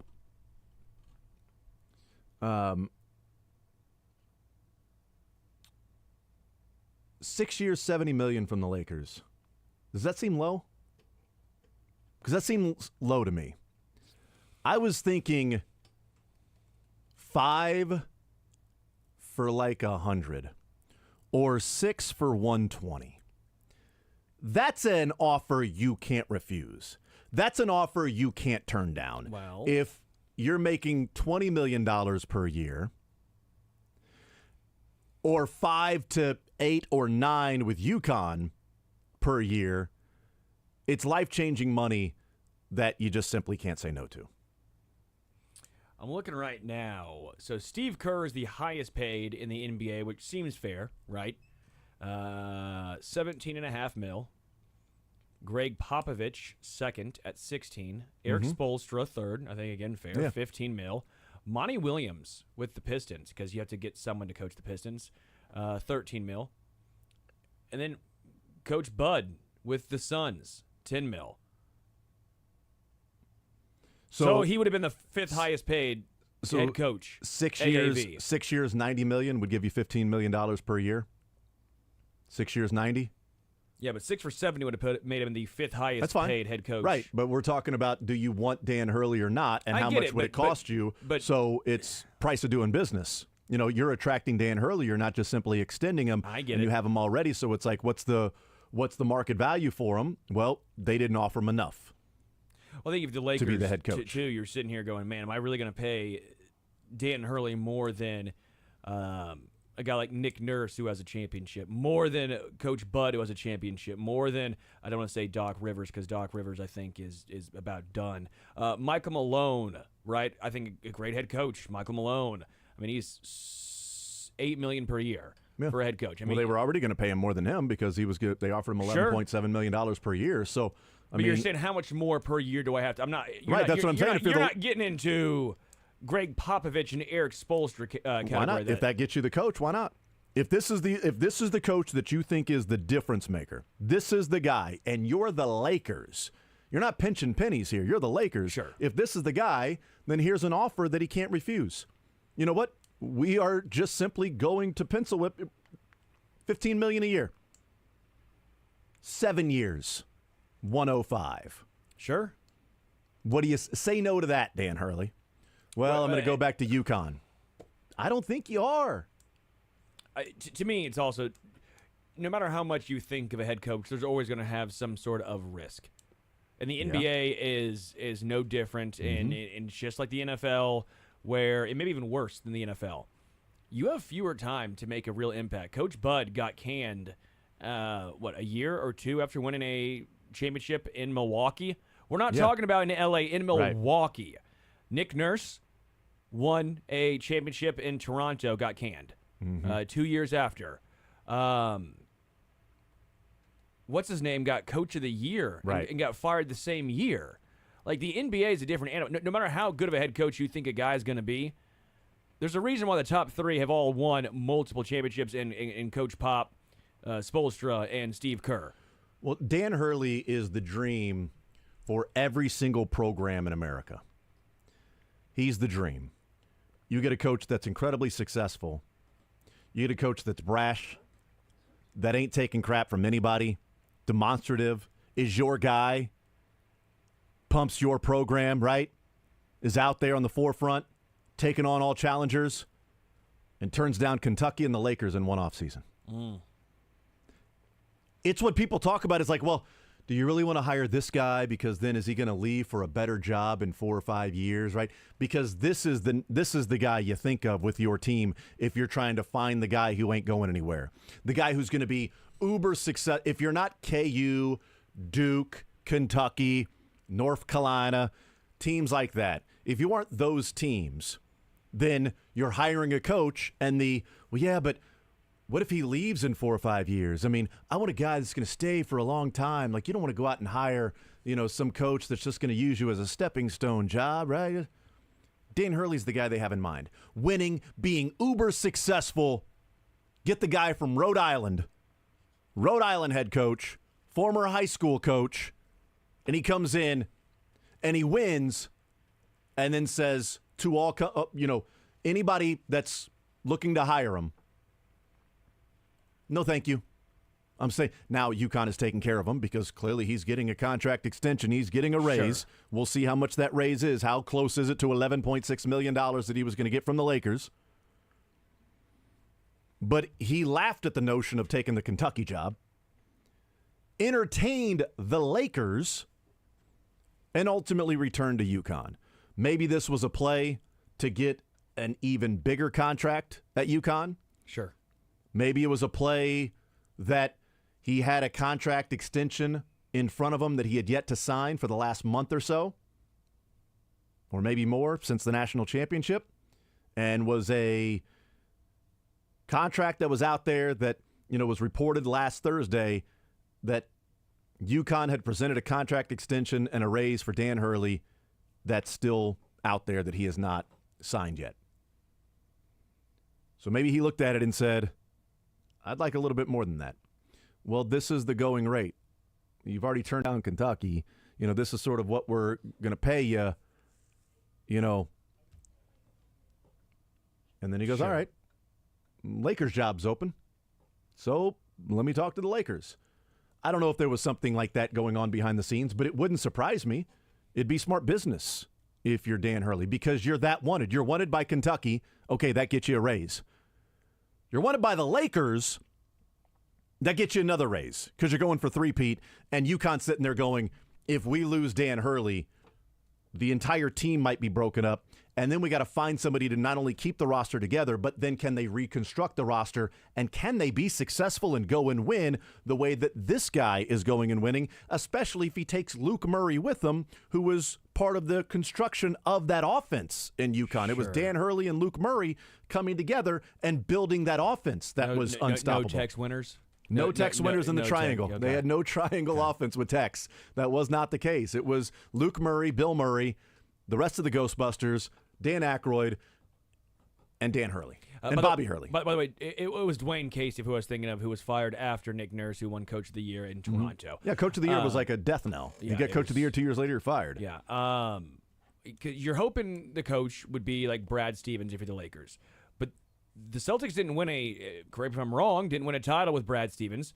He's done the best job now that he's a upper management guy, that he's basically the GM, the president of basketball operations, right? But what about Billy Donovan? Right? Wasn't Billy Donovan at the time like the biggest? And he was fine, kind of. Went to OKC, and then now he's Chicago Bulls. And is he still the Bulls head coach? Yep. But like, I'm just sitting here going, that would be almost. Would that be equivalent to Dan Hurley? I mean, I think Dan Hurley's maybe a little bit more successful, at least like before he makes that final transition. But I'm sitting here going, Billy Donovan didn't really work out. So if you're the Lakers and say, okay, we give you 6 years, $70 million. We have other precedent to go off of that does not show that just because you're great in college means it's going to translate to the NFL or to the NBA. So when you're talking about, 15 mil, instead of 6 for 70, 6 for 90, 6 for 105, I just don't think that's even close to being on the table. Like if this was anyone but the Lakers, you're getting 5 for 50 maybe. Yeah. Who they calling now? JJ Redick again? JJ Redick calls the first 2 games of the NBA Finals, and then he's the Lakers coach. Is he going to stay on the broadcast for the next 2 games until the finals are over? Sure. You just see what I did there. Yeah. I think there's more risk. And again, you have to have confidence and some gumption and believe in your guy and all that. But it's not as simple as just give him more money. It always comes with risk, even if you think it's a less risky sort of head coaching hire. It's interesting because of on a number of levels, but the conversation that took place last week, not on this show, I thought he was going to take the Lakers job. But I didn't then say he's going to take the Lakers job and, oh my God, look what's happening to college athletics.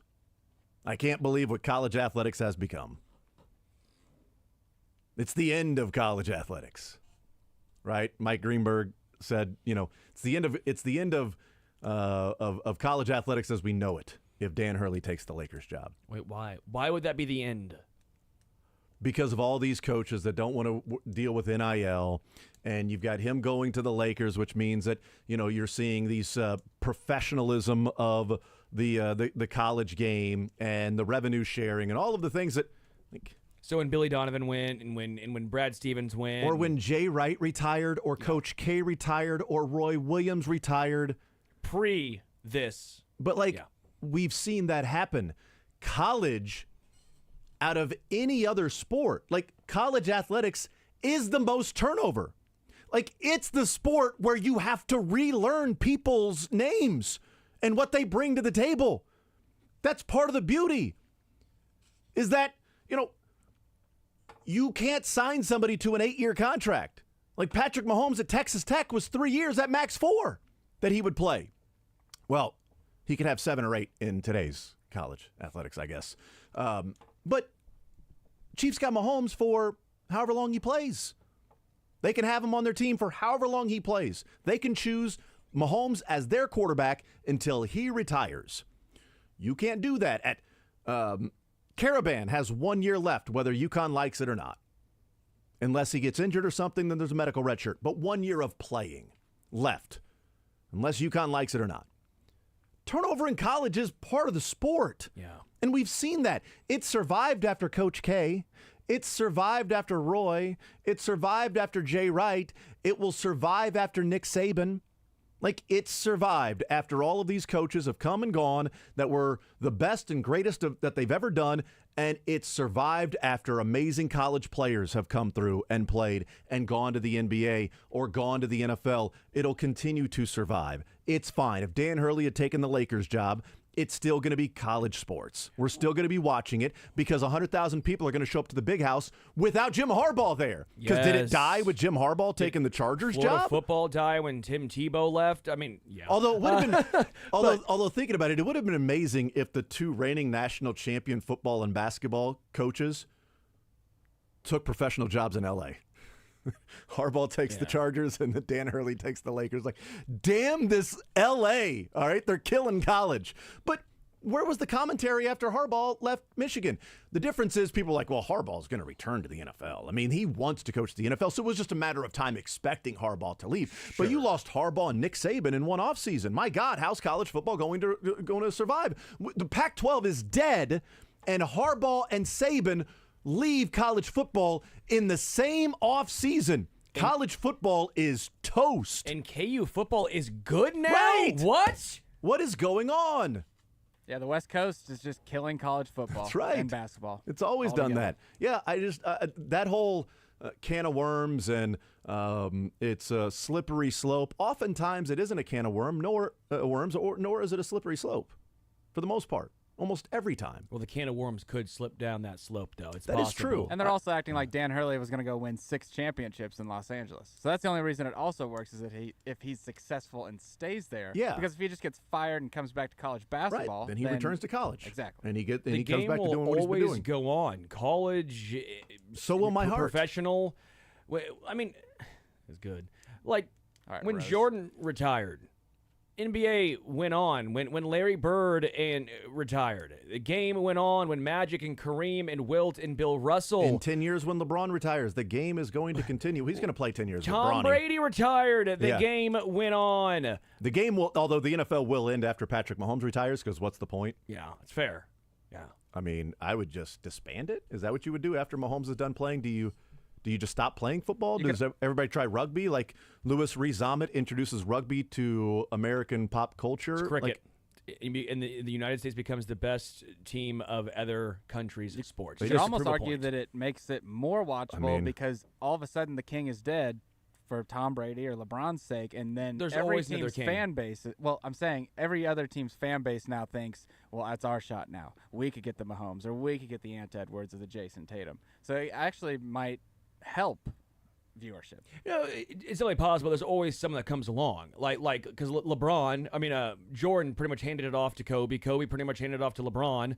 Now you're looking at Giannis, Luka. I mean, there's so many great players. And in the NFL, it's really clear cut. It was Brady to Mahomes. There's always Pakistan to the United States in cricket. Right? Oh yeah, because the United States beat Pakistan. One of the biggest upsets in sports history. Did they play India, or did they already play India and lose? I have no idea. Doesn't matter. They played Finland. Doesn't matter. They beat the Russians is what happened. That was huge, though. And after all it's honestly like one of the people were trying to make a comparison. It was like it's like Virginia football beating the Ravens. Yeah. It's like if Virginia football, a good program in college, but not the best program in college, beating one of the best, because Pakistan isn't the number one team in the world anymore, but beating one of, wouldn't be beating the Chiefs, but beating the Ravens, one of the best teams. It's like Virginia beating the Ravens in an actual, playoff where it mattered, not in, a preseason, let's just go out there. No, in a game that mattered, and that team wins. I don't know if that's true because I don't watch much cricket, but that's at least people that watch it are saying, here's the Americanized version of what this upset means. So, yeah, we're taking over cricket, too. What was hilarious was we don't before need that to play game football. happened, a couple, the day before, there was all this debate of cricket versus baseball. What was harder? Clearly, clearly it's baseball, by the way. Yes. Every single cricket highlight they're trying to show is I saw Nolan Arenado make that play every single night when he was a Rocky. Their mind would be exploded by a Mason Miller fastball.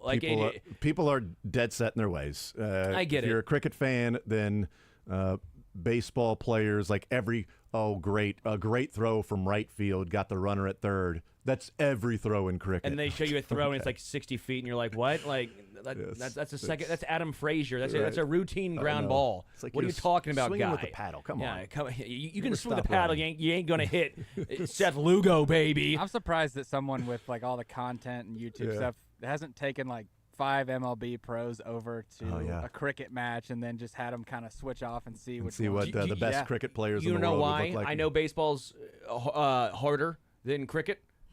Why it's more impressive? Why? Look at the average salaries of baseball players versus cricket players. You're telling me right now if a cricket player goes, wait a minute, I could make that?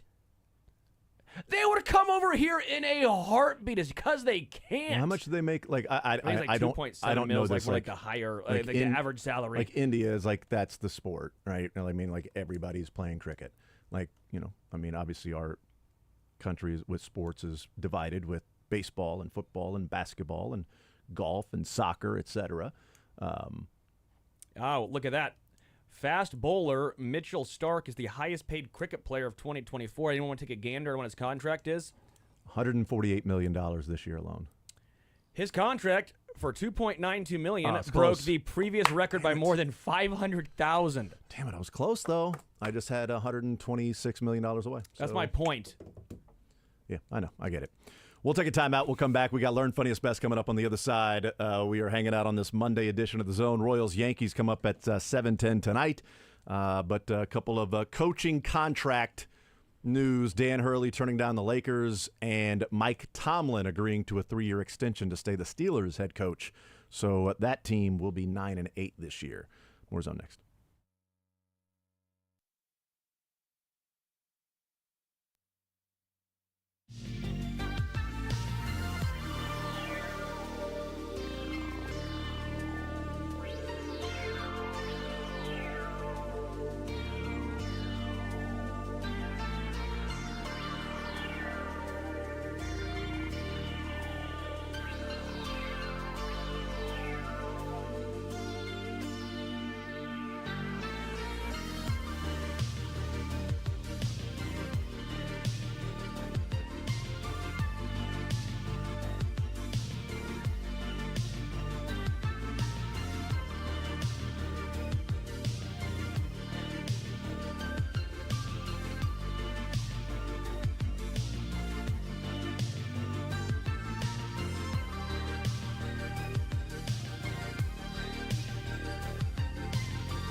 All right, we'll continue right here on Sports Radio 810 WHB heading up until 2 o'clock tonight. We got the KC Monarchs taking on Sioux Falls, 6:35 right here on Sports Radio 810 WHB. The program comes your way when we are done at 2 o'clock. Time for a little Learn, Funniest, and Best.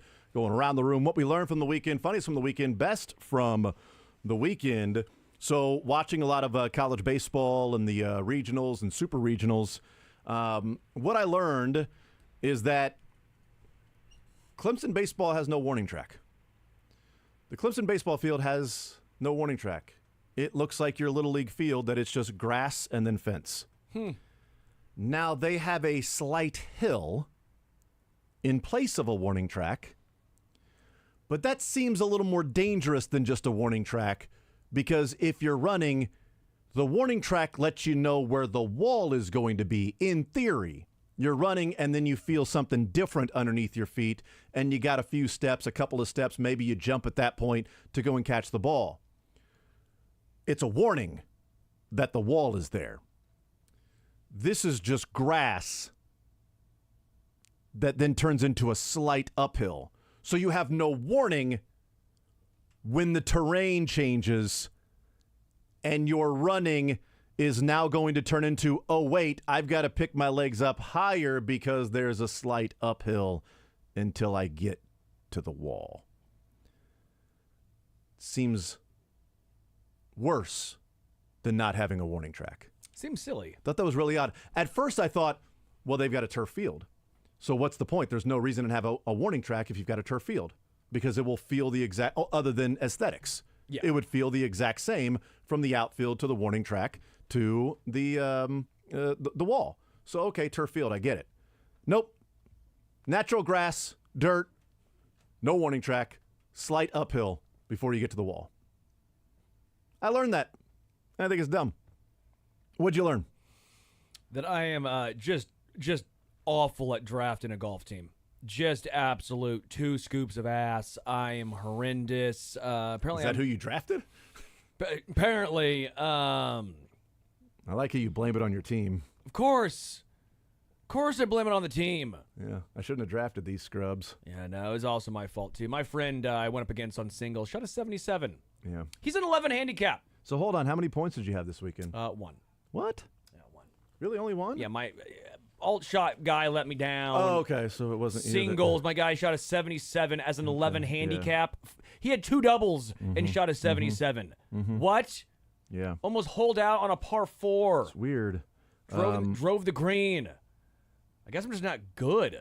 It's weird. I lost on Fact or Fiction in the tiebreaker this last week because I gave you 1.5 points for the weekend, and then Todd and Dylan gave you like 2.5 points, and that's why they got the win. I kind of feel like I won Fact or Fiction since I gave you I was more. I feel like I lost. I feel like it doesn't matter. Definitely lost. I definitely lost. You definitely lost. It was hard.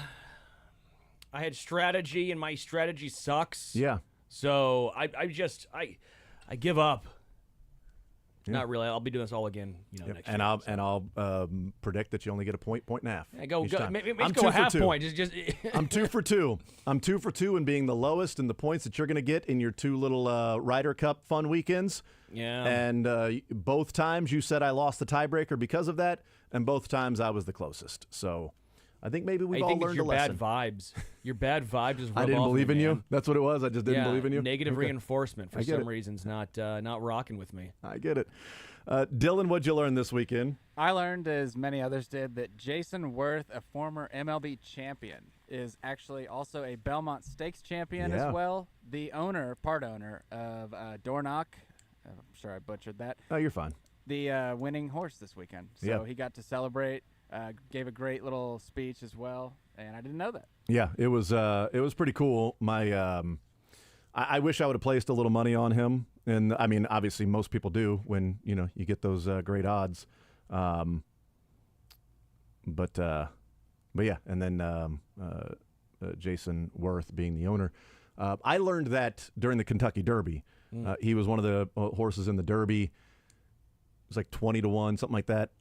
Jason Worth was a horse in the Derby? Yes. Wow. And it was a terrible bet. Like people placed money on him. and he did not do well. Didn't even finish the race, As really. opposed to all the other amazing horse betting bets. Yes, exactly right. Locks. Yes. Yeah. In fact, most of the money that I put on bets on the Derby, I would have been better off just placing it on Jason Worth to win the Derby. So you're saying the bet wasn't worth it? Yeah, that's what I'm saying. It was not worth it at all. But yeah, they won the Belmont, so good on him. That's really cool that he's got a Triple Crown winning horse now. What was the funniest for you from the weekend, Sterling? More or less funny for me. You're only getting 1 point? Yeah, That was hilarious. yeah. One of my friends being about as hungover as I've ever seen a man. And we were at this restaurant, Southwest. It's called like Southwest on Southwest in St. Louis. Really good breakfast spot. And he had to make small talk with one of our guys' sister's husbands at breakfast for a while. I have never seen a man so hungover in my entire life, and we're all just laughing at him because he got caught. You know, you get caught. And all of a sudden, he's never met this man before, and he's just talking to our friend's sister's husband. And I just thought it was hilarious because that sucks. That's not a spot. When you're hungover, you don't want to even be out in public, let alone making small talk. Sit somewhere else. I was laughing very hard. I feel like he just go sit somewhere else. Or did he have to hide that he was hungover? Was it a big deal if he was hungover? Did the friend's sister's husband I think not we all realize maybe that... we all maybe tried to egg it on to make it happen, so that way we could, Was he like, against alcohol or something, or didn't like people that were drinking? Or I just thought some shoes might have been in danger. I see what you're saying. Yeah. I see what you're saying. Yeah, if you're going to eating that food, typically the grease, doesn't it help out and absorb some of that alcohol? Yeah, the food was great though. The chorizo was phenomenal. I had a great time. Great breakfast. It was. Bet it was. Dylan, funniest for you from the weekend? So Adam Amin is doing the London Baseball Series, and it features one gentleman by the name of Nick Castellanos, and he hit a home run. Yes. So here we go. Whoa, Castellanos launches it, and it is gone. Absolutely crushed. There's a deep drive to left field in London from Castellanos to make it 7-2. There's a drive in a deep left field by Castellanos. It will be a home run. And so that'll make it a 4-0 ball game. Yeah. How about that? Do you want to play the end of that one, Dylan? Don't want to keep that thing rolling? Yeah, it was, it was a tough apology. Yeah, it was very contrite. That's right. It's okay. Yes. I didn't get the reference though, because it was Castellanos. Like, if there was something like tragically that had happened there over in London, it would have been, more in line with what happened with Castellanos. Like, it just feels like everything Castellanos comes up to bat. Like, there was like a 2 or 3 months where something happened around Castellanos. Wasn't somebody telling a story? Castellanos was up and somebody was telling a story about a GoFundMe by somebody that had passed away, and it was really, really sad, and Castellanos hit a home run in the middle of that story. And it's like, all right, well, this is what he's doing. This is when Castellanos is up, don't tell a sad story. Don't get into an apology. Don't do something along those lines. Not rang. Big Ben didn't ring that morning, I guess, and that's why. That's what it was? Yeah, well, it would not have rung at that time, or something along those. It had to be like during the at-bat. It's just unbelievable. Funniest for me from the weekend, I saw this. It was on a podcast earlier, but I just saw it this weekend. And it was Shane Battier and Mike Miller were telling a story about Hubie Brown. And Shane Battier is telling a story about Hubie Brown when he was with the Grizzlies playing the Lakers and Gary Payton. Have you heard this story? I have not. I hadn't either. So he's telling this story. Gary Payton is talking trash to Earl Watson the whole game against the Grizzlies. So Hubie Brown's the coach of the Grizzlies, and Gary Payton's playing on the Lakers late in his career.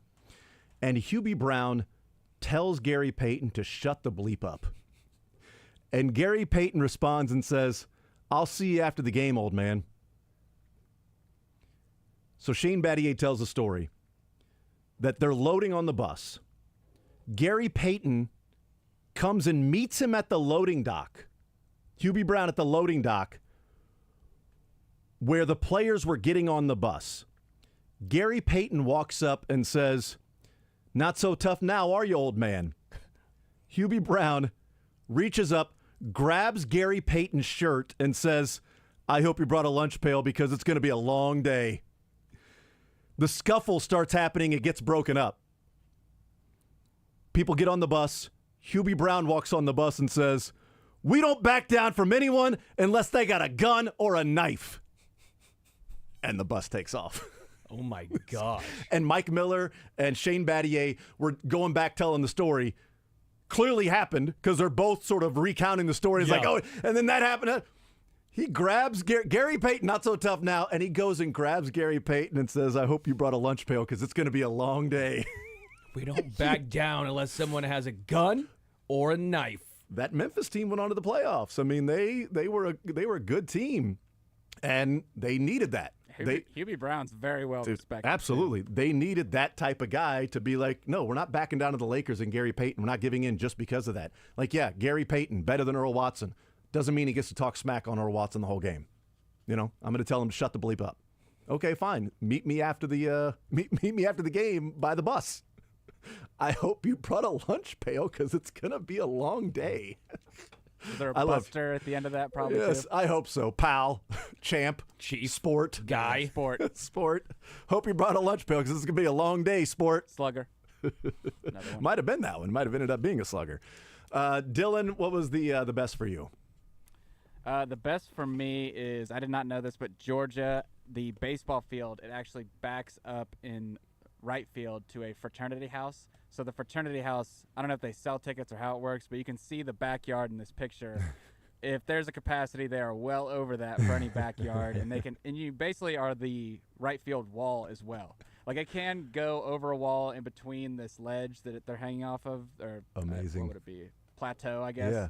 And it's a great view. So I have to get down to Georgia for a baseball game. That's and to that fraternity house, right? Or just simply in general I to just be need there. walk kind of around it and hope for an invite. Yeah. Ole Miss has something like that. There's some part of jurisdiction in the right field wall at Ole Miss where you can drink, where like all the rest is on campus, and this one part is like a different county or something like that.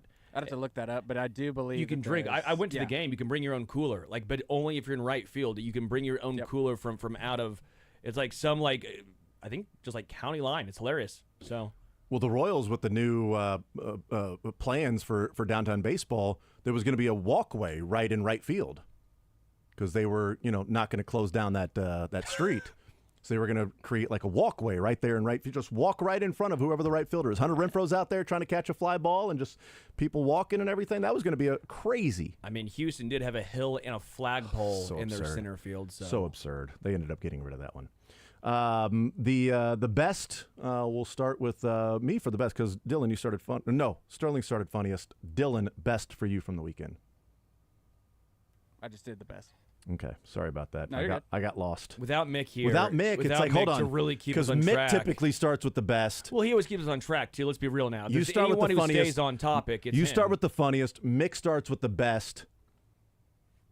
But now you started with the funniest. Dylan started with the best. And mine wasn't really that funny, even. Okay, And that's fine.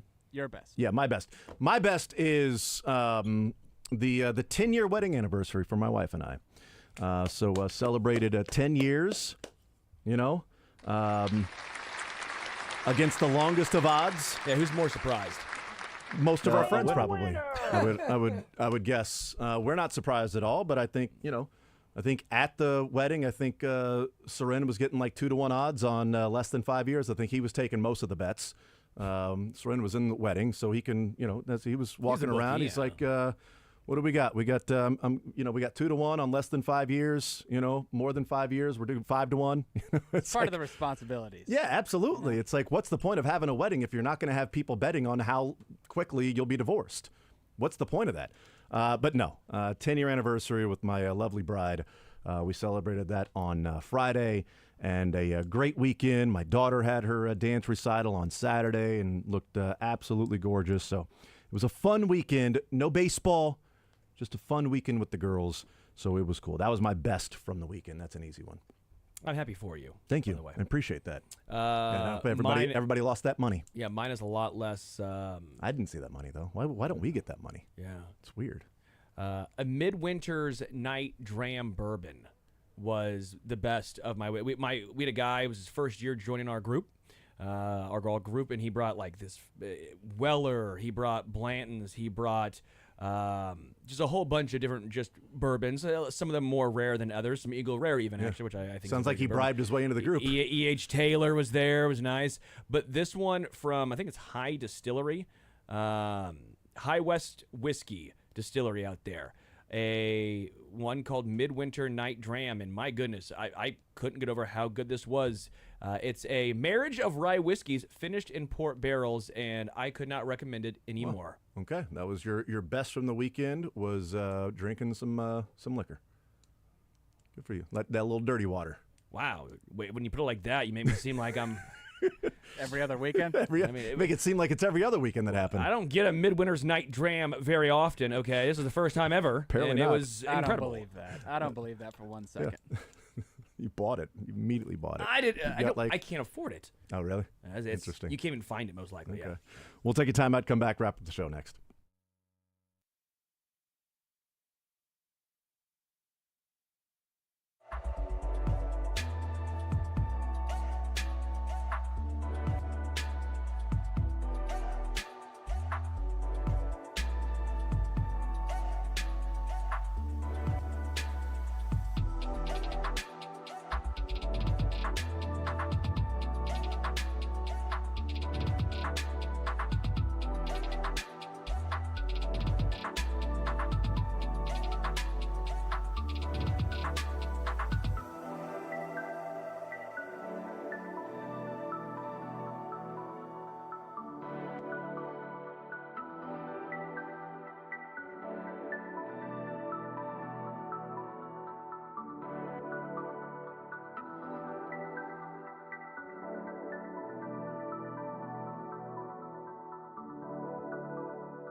Games this week for the Royals before next Monday. 4 against the Yankees, 3 against the Dodgers. 7 games. What's the minimum record that they come out of in these 7 games that you'd be like, all right, I'm good with it? Without confidence, all I have is my good looks, so 7-0. No, I'm kidding. 3 and 4. If they go, if they go 3 and 4, I'm 3 and cool. 4 or better, all good. Yeah, I think I'm with you. 3 and 4 or better. 2 and 5 would be disappointing, but not crushing. But not crushing where it's like, oh my God, what a disaster this week was. Dylan, what are you thinking? I'll go same. 3 and 4 is you'll take it. 3 and 4 or better, good week. 2 and 5, like, all right, well, what took place there? Can you split with the Yankees, take one from the Dodgers? Yeah. Or if you only take one from the Yankees but win the series against the Dodgers, I mean, let's see. But tonight, a big start to that. The Yankees are favorites in tonight's game. I'll tell you this though, right now, I guarantee Yankees and Dodgers fans they're saying, hey, if we can go 2 and 1 or 500 against these Royals. I mean, the Royals are starting to get put in that category of we do not want to play them. Well, I think the Yankees are looking at it and saying go 3 and 1, and I think the Dodgers are looking at it going you definitely need to go 2 out of 3, so 2 and 1, like you said, 3 and 1, 2 and 1. I think that's what they are viewing it as when they play the Royals. I'm saying the boys are playing some ball. I hope they continue playing some ball tonight. I just hope that the Yankees are one player short this series.